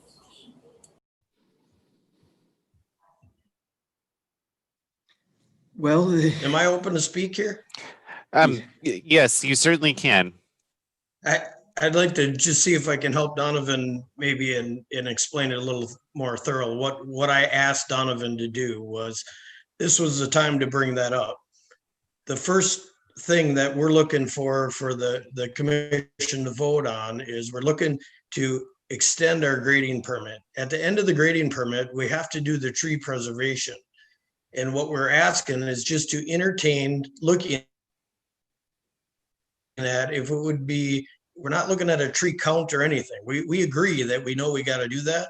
We just don't really like the plan that we had now. It's just replacing it with 60 trees or 30 trees in those 2 areas. So a total of 90 on those 2 slopes. We just don't think that it's going to be suffice with the type of tree that we had to put a 2-inch minimum tree on a slope and make it carry and be able to grow. That's a whole separate issue that's going to be done at the end of the project. So our initial intent was going into this, asking for the planning commission to extend our grading permit, and then we could spend more time. We'll get you the information on the plantings and things. That's not going to happen until probably the fall of next year before we do that. And at that time, hopefully we can get this project done, and we'll be able to bring you a building plan or have a development plan on what the future goal is. what we're looking for now is just to get this application extended so we can continue on with the grading and get this out. I don't like blaming COVID on everything, but it did hurt us this year. We weren't able to get the material out. My goal was to get this done so we could get this development moving for next spring, and it's just not working out that way. So we need to extend the time to get the grading done. And it is winter now, or getting to be winter. We were awarded a contract in Forest Lake that starts in February. I can use the material on that site. It's a demolition site, and I'd really like to move this material in there, probably in February, which is going to have us hold some, which is just going to require us to get this extended. So that's what I'm looking for. Hopefully that I can explain it a little better. All right. Thank you, Mr. Fredalone. Commissioner Miller, I will get to you, but Commissioner Young had her hand up next. Commissioner Young. Chair Langness, Donovan, Mr. Batty, and Mr. Keating. The problem is that the materials that we reviewed are not the materials that are being discussed tonight. We did not have any of the shrub information. We didn't have the current request. We have the 2018 and 2019 materials. We do not have the current materials in our packet. And so that is what is confusing and challenging. As we go through, I hear, okay, this picture was here, and no, it was not. So I am more than happy this evening to eventually consider a motion on on extension of the grading permit, but no other changes, because I don't have any of those materials to look at. All right. Thank you, Commissioner Young. We're still on questions here on the applicant. So Commissioner Miller, go ahead. Yeah, Donovan. So as I look at this, you know, the old woodland preservation plan, it says it requires that the 90 trees are part of the conditional use permit that we gave them for the grading. And there's nothing in the recommendations that talks about changing that. So I don't think we can, honestly, I don't think we can vote on this for two reasons. One is we don't have the correct recommendations here. You showed us those as we are going through this meeting. But two, it does not address any of the preservation of the trees, whether they're going to be required or not required. So when I hear you guys talking about we're going to change it from trees to shrubs or whatever it's going to be, that's not what we approved originally. We approved a conditional use with the woodland preservation that says specifically 90 trees.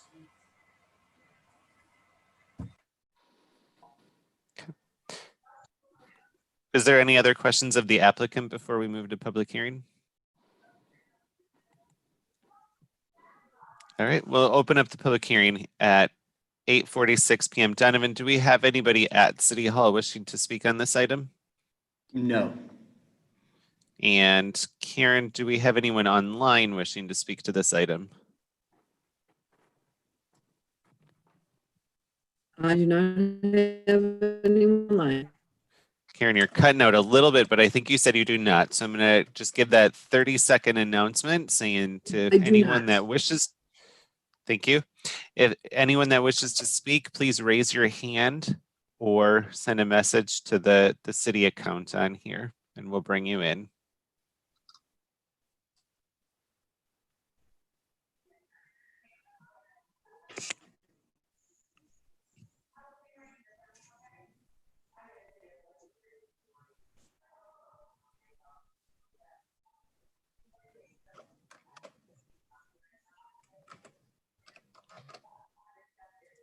Donovan, is there anyone wandered their way into City Hall? No. Thank you. Karen, anyone raise their hand? Karen. No one. Thank you. We'll close the public hearing at 8:47. I can hear you now. You're just cutting out a little bit. I heard you say no one. We'll close the public hearing here. Some connection.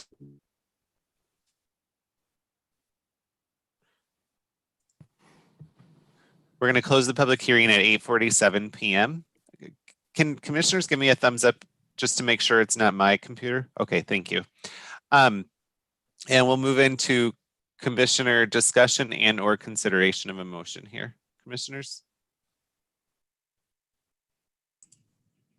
Commissioner Miller? So I'll go back to what I said in just a little bit ago. I'm okay with extending the grading plan permit, provided it meets the same requirements as the original conditional use permit that we issued, which includes the trees as it was discussed originally.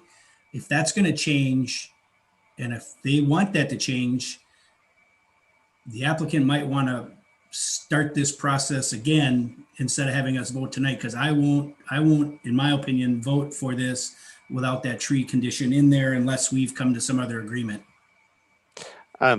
Commissioner Miller, I think in fairness here, I think it was a staff error on not including that information in tonight's packet, and not the applicant. And I only say that to caution that we don't prejudice the applicant on that note.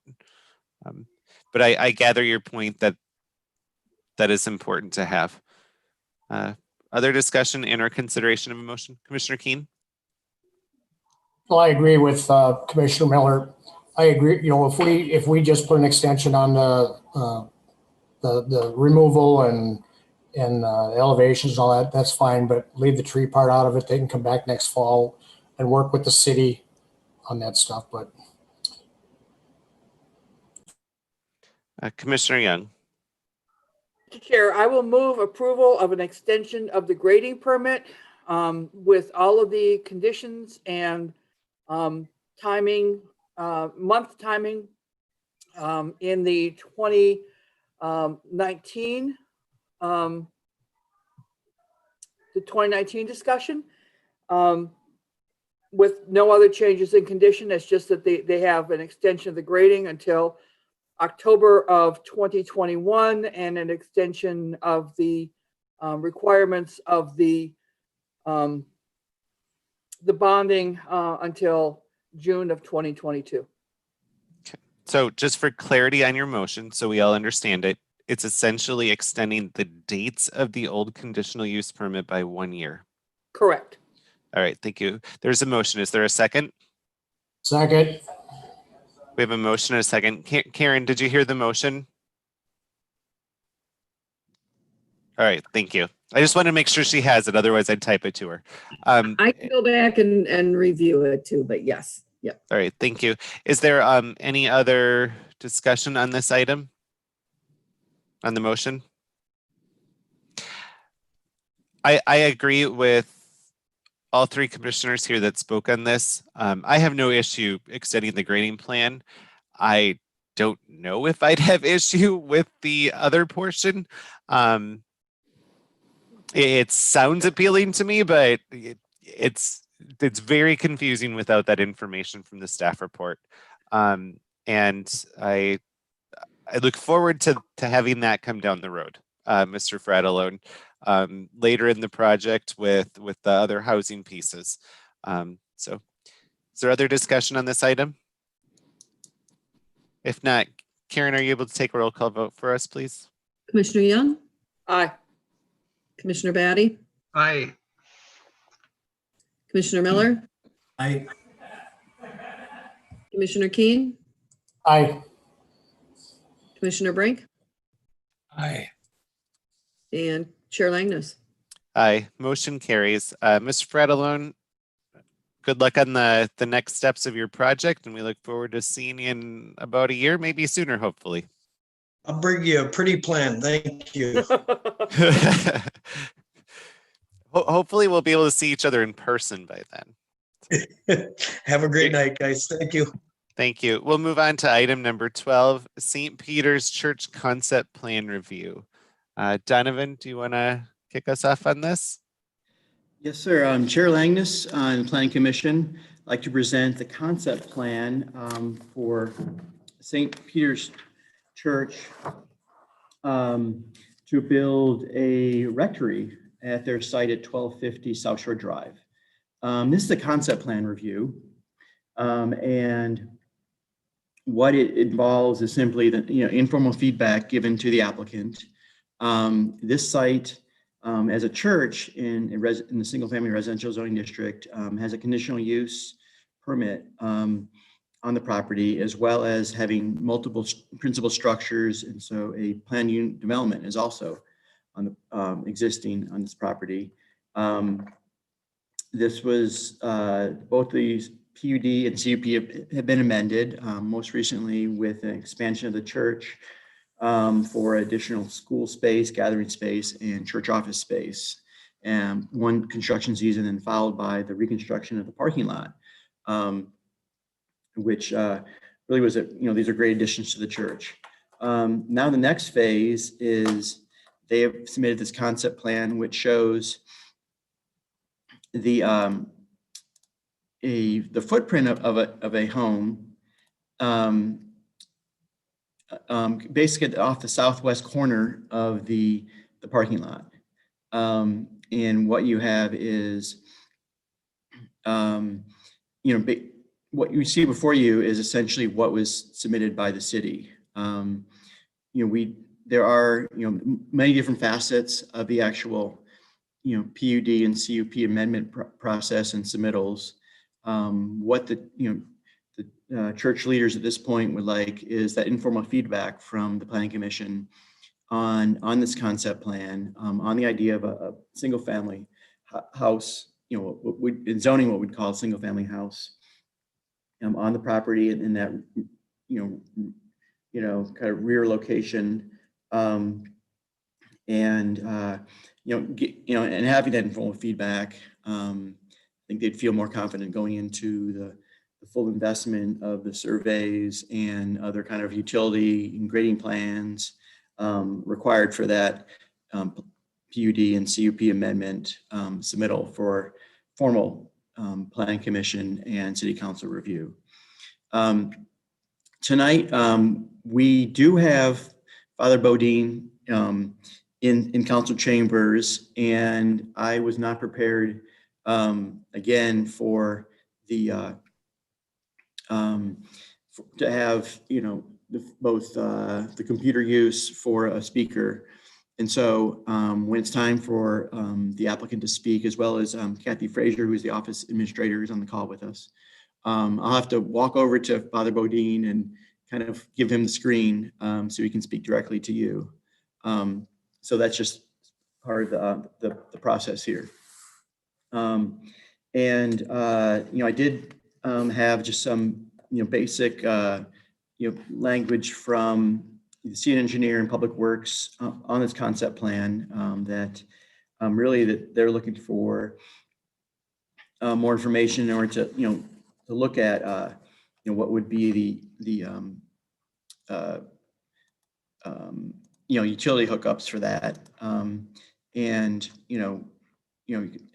the staff packet, you can see kind of the rough idea of where the site would be and where there's an adjacent trunk line manhole here in green, the green pipe. And here the site, which is currently a couple sheds there. And we know that there's water extended to the annex building here, also of course the church. So those are considerations for the more formal application. And also we'll be checking with Comfort Lake Forest Lake Watershed District as far as what permitting they would require beyond obviously the sediment erosion control that they require for basically all single family homes that have that amount of soil disturbance. And so with that, I'm happy to take any questions from the Planning Commission. I have one to start it off. Is Father Bodine able to hear all of us?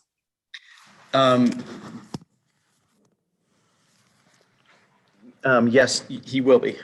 Okay, I just want to make sure he's part of the conversation, can hear the entire dialogue. So commissioners, are there questions on the staff report?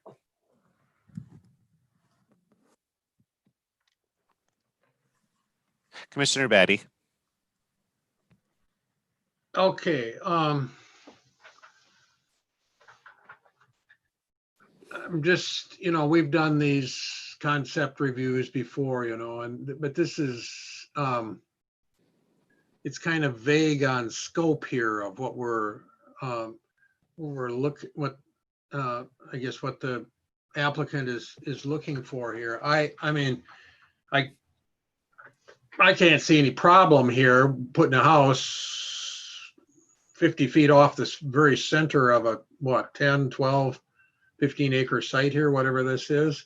I did, you know, but this plan doesn't, I don't know if there's wetlands or if it, does it drop off there? I mean, it looks like, you know, to me, it certainly looks like it could work.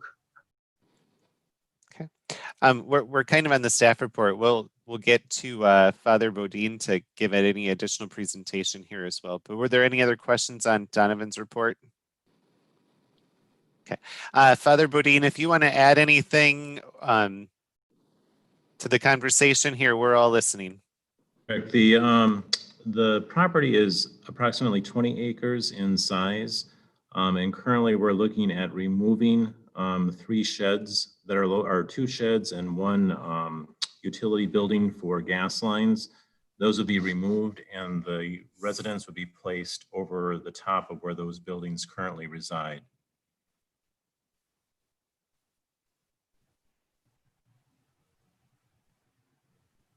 Okay. Is there anything else that you had added, or did Kathy Frazier, is she part of your application here as well? Did she have anything to add? I see she's on another.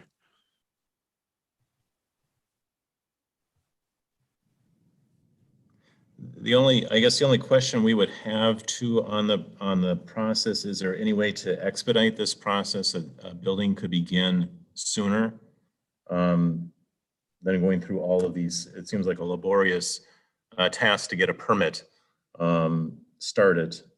And we're wondering if that can be expedited to move along a little bit quicker. So it certainly is a unique to have a house on this type of property. And so that is the complication that's different than when we have a house in a single family zoning district that may not need to go through planning commission approvals because the property falls under, I believe, a conditional use permit. And that permitting process is important, which at the same time lends itself to taking longer. And so while I understand that, one of the pieces that we did is we had this more informal, where we won't vote on this tonight, where it's a concept plan review. So you can hear all our feedback right off the start. And you can gather that. Hopefully it will save you expenses in this process, as well as time, as Commissioner Young, I believe, just said. So that is our hope. You know, staff may be able to help you in understanding other ways to save time or expedite the process, but I would be surprised if commissioners intentionally tried to cause you any delays. Commissioners, are there questions of the applicant, or do you want to give feedback? Commissioner Young. Father, could you just describe what it is? Is it how big a house and that sort of thing? What do you, Correct. Attached garage? What are you looking at, please? Right. It's a residential house. It would consist of 4 bedrooms, 4 bathrooms. The total square footage of the house would be 3,805 square feet. 2,806 square feet of that would be heated. The rest would be porches, both in the front and the back, and an attached garage, which is 699 square feet. And Commissioner Miller, I say. My question, Father, is your, I guess a couple things that I'm curious about. Is your intended use just for yourself, or is it for housing community members or church members or homeless people? I guess I'm just curious what your intention is with the house usage. The residence would be for the pastor and for the associate pastor. Commissioner Keen, I saw your hand up next. What are they going to do with the existing directory at the other side of the parking lot? That property would be sold, which would be a benefit to the city of Forest Lake because it'll be going back onto your tax roll. And currently the property that we're looking at building on is already tax exempt. So it'd be a huge benefit to the city for us to sell that property and to build back on the property of the church. Yeah, the current rectory is on Explorer Court in the Timberwolf Hollow development. Are there other questions of the applicant, or does anyone want to give them feedback? Commissioner Batty? Have you talked to anybody other than the city? I mean, have you talked to the watershed district to see if they have any issues on this? We have not spoken to them yet. Okay.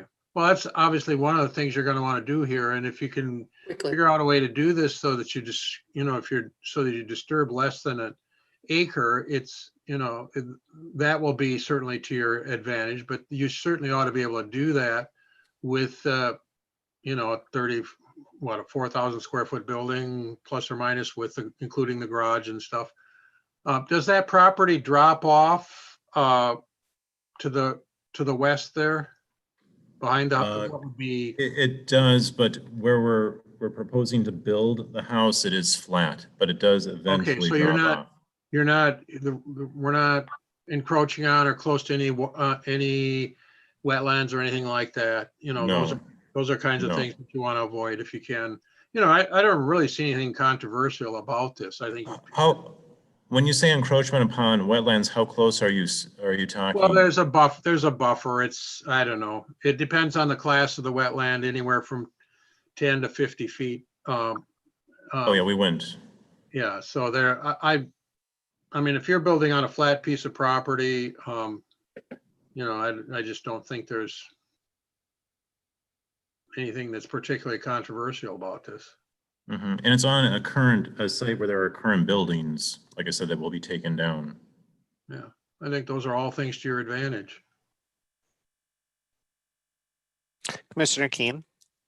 So when you tear those garages down, I'm very familiar with the area. And when they tear them down, are they planning on putting them up somewhere else?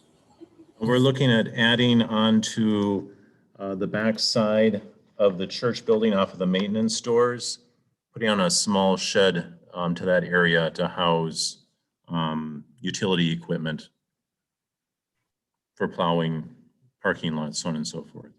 Would that be like right where that little driveway comes up to the back of the building? Correct, yes, yep. We refer to it as the multi-purpose room or the gym for the school. Is to be going off of that side. Other feedback or questions?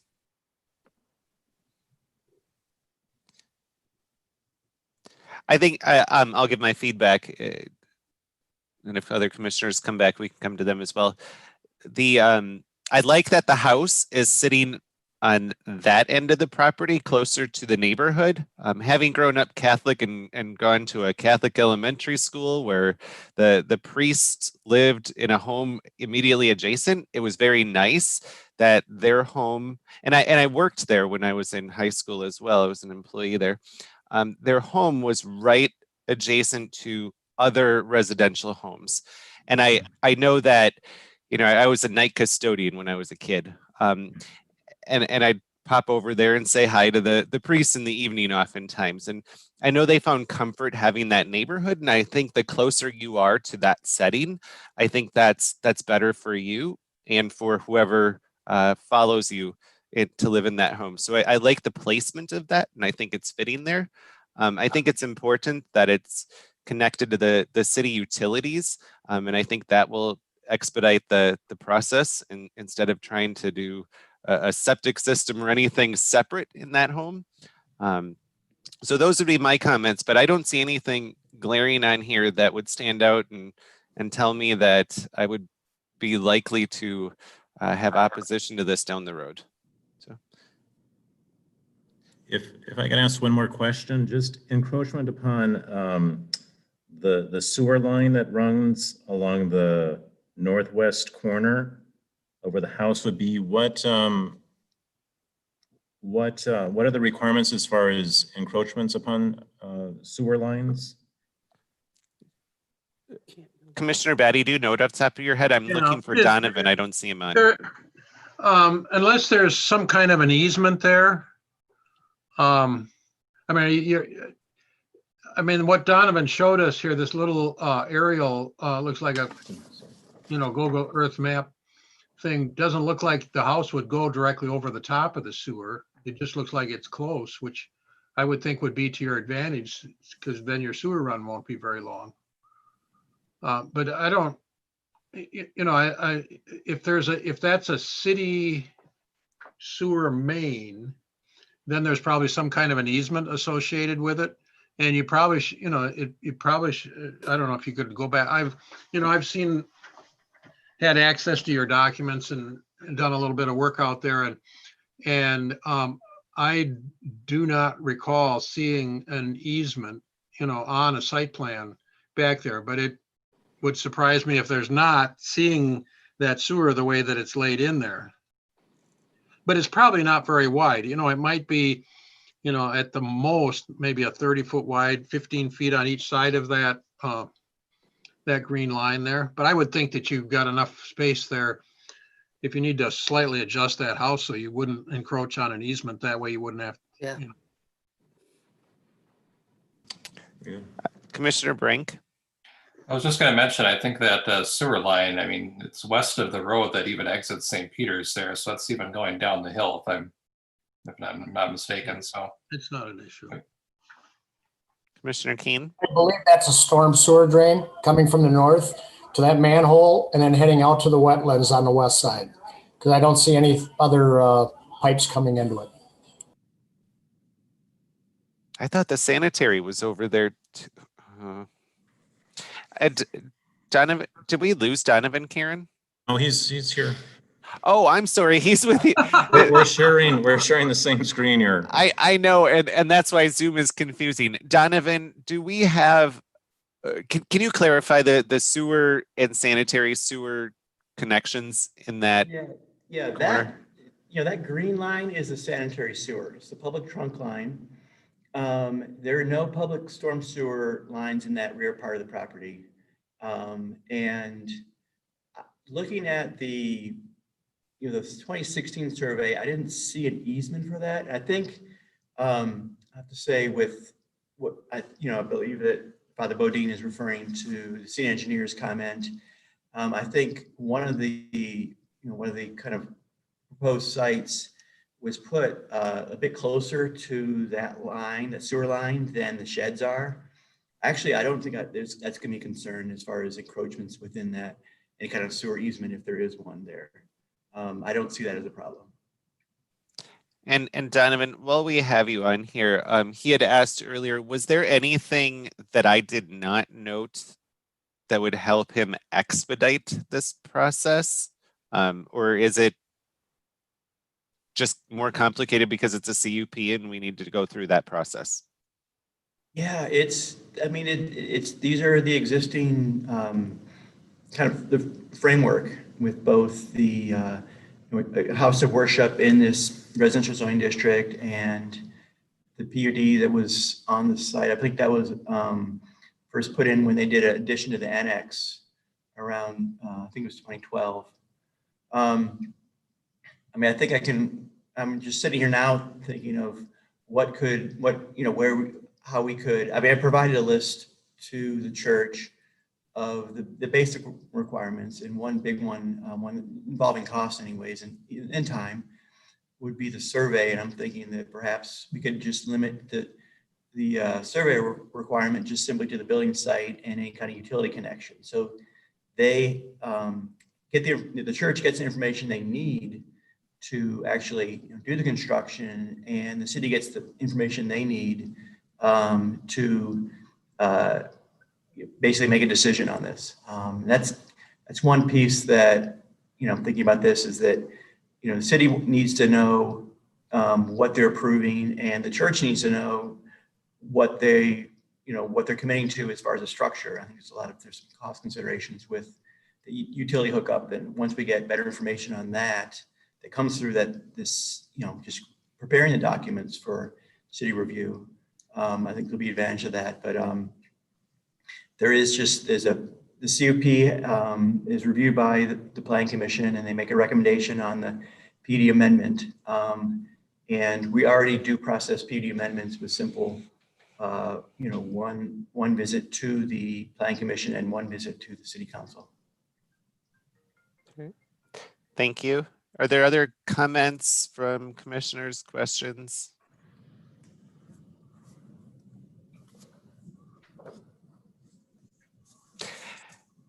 Commissioner Brink? I was just going to mention that it's, I think it's nice to see that a house being closer to the church than where you were before. Yes, yeah, thanks. Father Bodine, is there anything additional you're seeking from us at this point in feedback on it?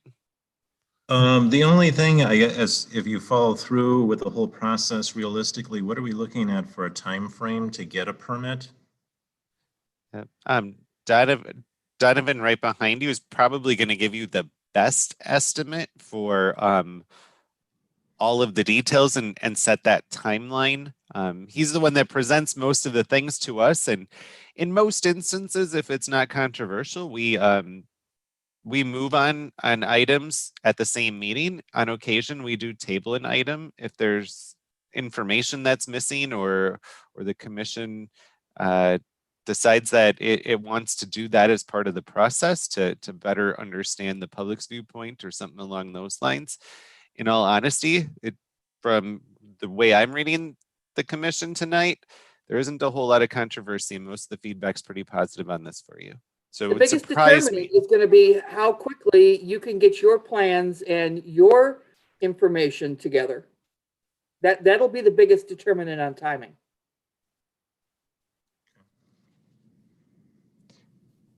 Is there We're any ready other? yeah, we're ready to move, so So you already have your house plans and we do. and do. okay, and where you're going to tie into the sewer lines and all that information. Well, the tie-ins, we don't, well, that's questionable and stuff. In fact, we're meeting with Donovan this past week to figure that out, where those water lines actually ran to tie into. And I'm sure that Donovan will talk to Ryan Goodman, who's the city engineer, so that he has that information ready for you at your meeting. Okay, great. Is there any additional feedback you're seeking from us? Commissioner Batty, go ahead. Donovan, are you going to require an updated survey for this? Yes. Yeah. That's what you need to jump on the quickest here, Yep. is get a surveyor lined up to do your as-built survey. Because they're pretty booked out. Yeah. We can't use the one that was submitted back in 2017 when we did the addition to the church and to the school. No, it doesn't have the current information, and doesn't have all the elevations you would need, on that building site, by the shed, it's on the shed, where the sheds are. If they can move the fastest, your most economical approach to that probably will be going back to that same surveyor and having, because basically what they would have to do is just update that existing survey. And they probably would do it quicker and better than anybody else, assuming the price is right and the scheduling is right. Might be easiest for them and cheapest too. Yeah. Is there any other feedback? Is there anything else, Father Bodine, you wanted from us tonight? No, I think that should do it. Just thank you all for your time. Appreciate it. And your Thank you. advice. We look forward to your final plans coming to us hopefully soon. Can you give us back Donovan now? Sure.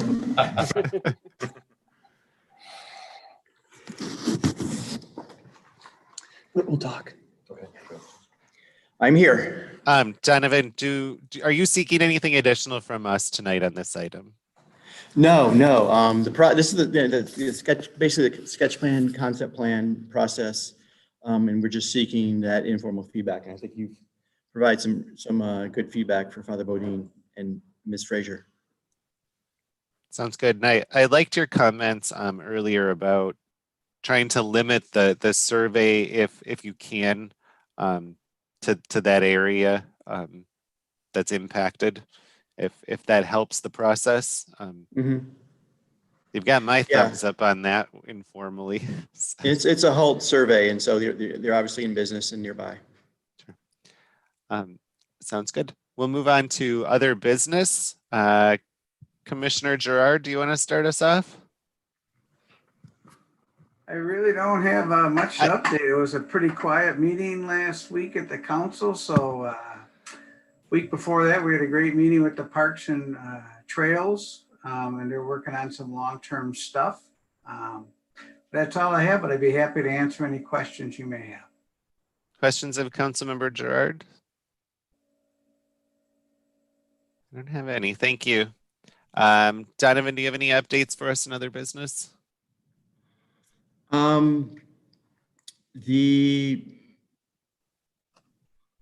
No, actually, just more conversations with future applicants, and hope we'll kind of bring them before you for your first Planning Commission review. Sounds good. Karen, do you have any updates? I don't, well, not planning commission related at all, but election related, and I'm saying it in every meeting so that people have the information. There is no early voting at City Hall. You have to go to the government center for that. There's some signs out there somewhere, somehow, and it's directing people to come to City Hall for that early voting. We do not have that. Go to the government center. We only have voting on election day at City Hall. I've been trying to get that message out with you. Yeah. And I looked at those signs and I did not find a disclaimer on them, but I will say that they're not limited to just Forest Lake. I think it's a wider effort than here. Yeah. Some in and Minneapolis as they're well. not put out by Forest Lake, and they're not put out by the county. So, yeah. But vote, So- it's Tuesday. If you don't vote early. Councilmember Gerard, did you have something else? Of course, if I read my notes, I would have covered everything I was supposed to cover. There was a discussion that the mayor had.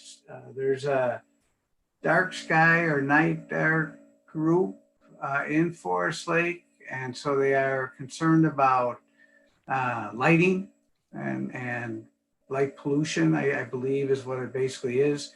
And they were looking for some information on that. I think Donovan was given some of that.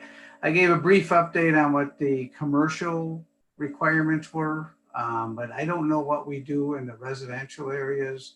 I know very few of them have lighting, so I don't think it's a huge issue, but you may see something like that coming forward to you guys at some point. So it's really just a heads up. And then my second heads up would be, there was a discussion. I know the Planning Commission is interested in meeting live.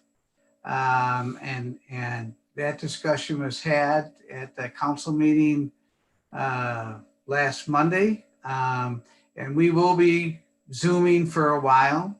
And it's tied to a couple of things. One being if you're tied to the council, where if you do a hybrid model, council has to either be in chambers or in some public space, maybe another conference room at City Hall, which kind of defeats this separation and some of the other stuff. So for the foreseeable future, I would say we're going to be meeting via Zoom. If you're really interested in a little more detail from the city attorney, about 17 minutes into last week's meeting, or Monday's meeting, kind of covers that topic.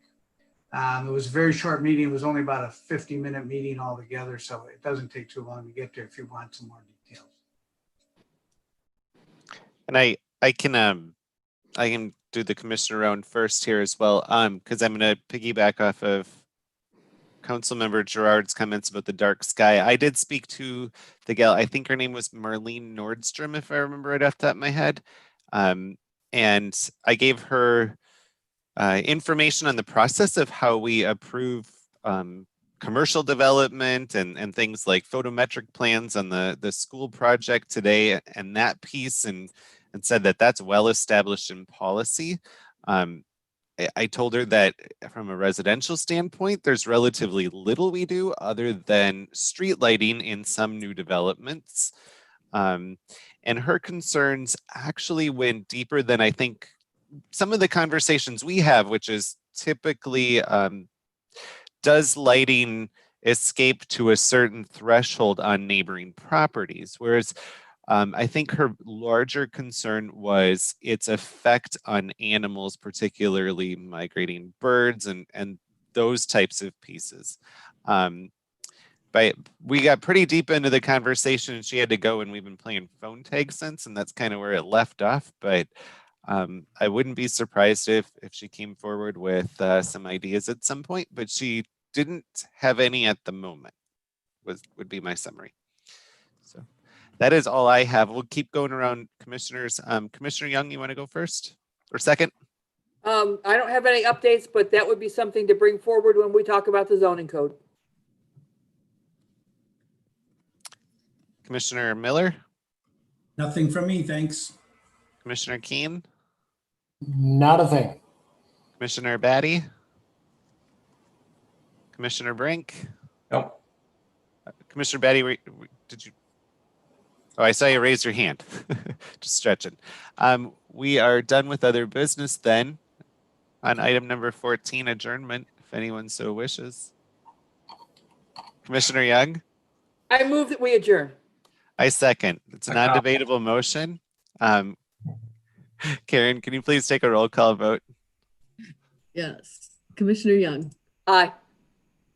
Commissioner Batty, Aye.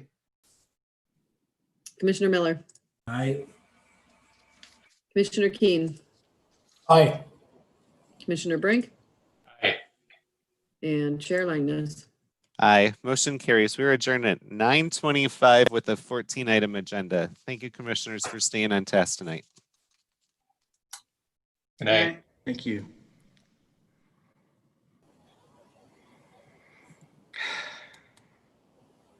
Next time I'll get the right staff memos out. Okay, guys? I apologize for that. Commissioner Keen? Chang? Did you get my What? email? Me? Did you get my? Yes. Did you get my email? Your email address, yes. I was just writing it down because I know when we get out of here, it's gone. So Okay. I Good. Karen.DeRuff.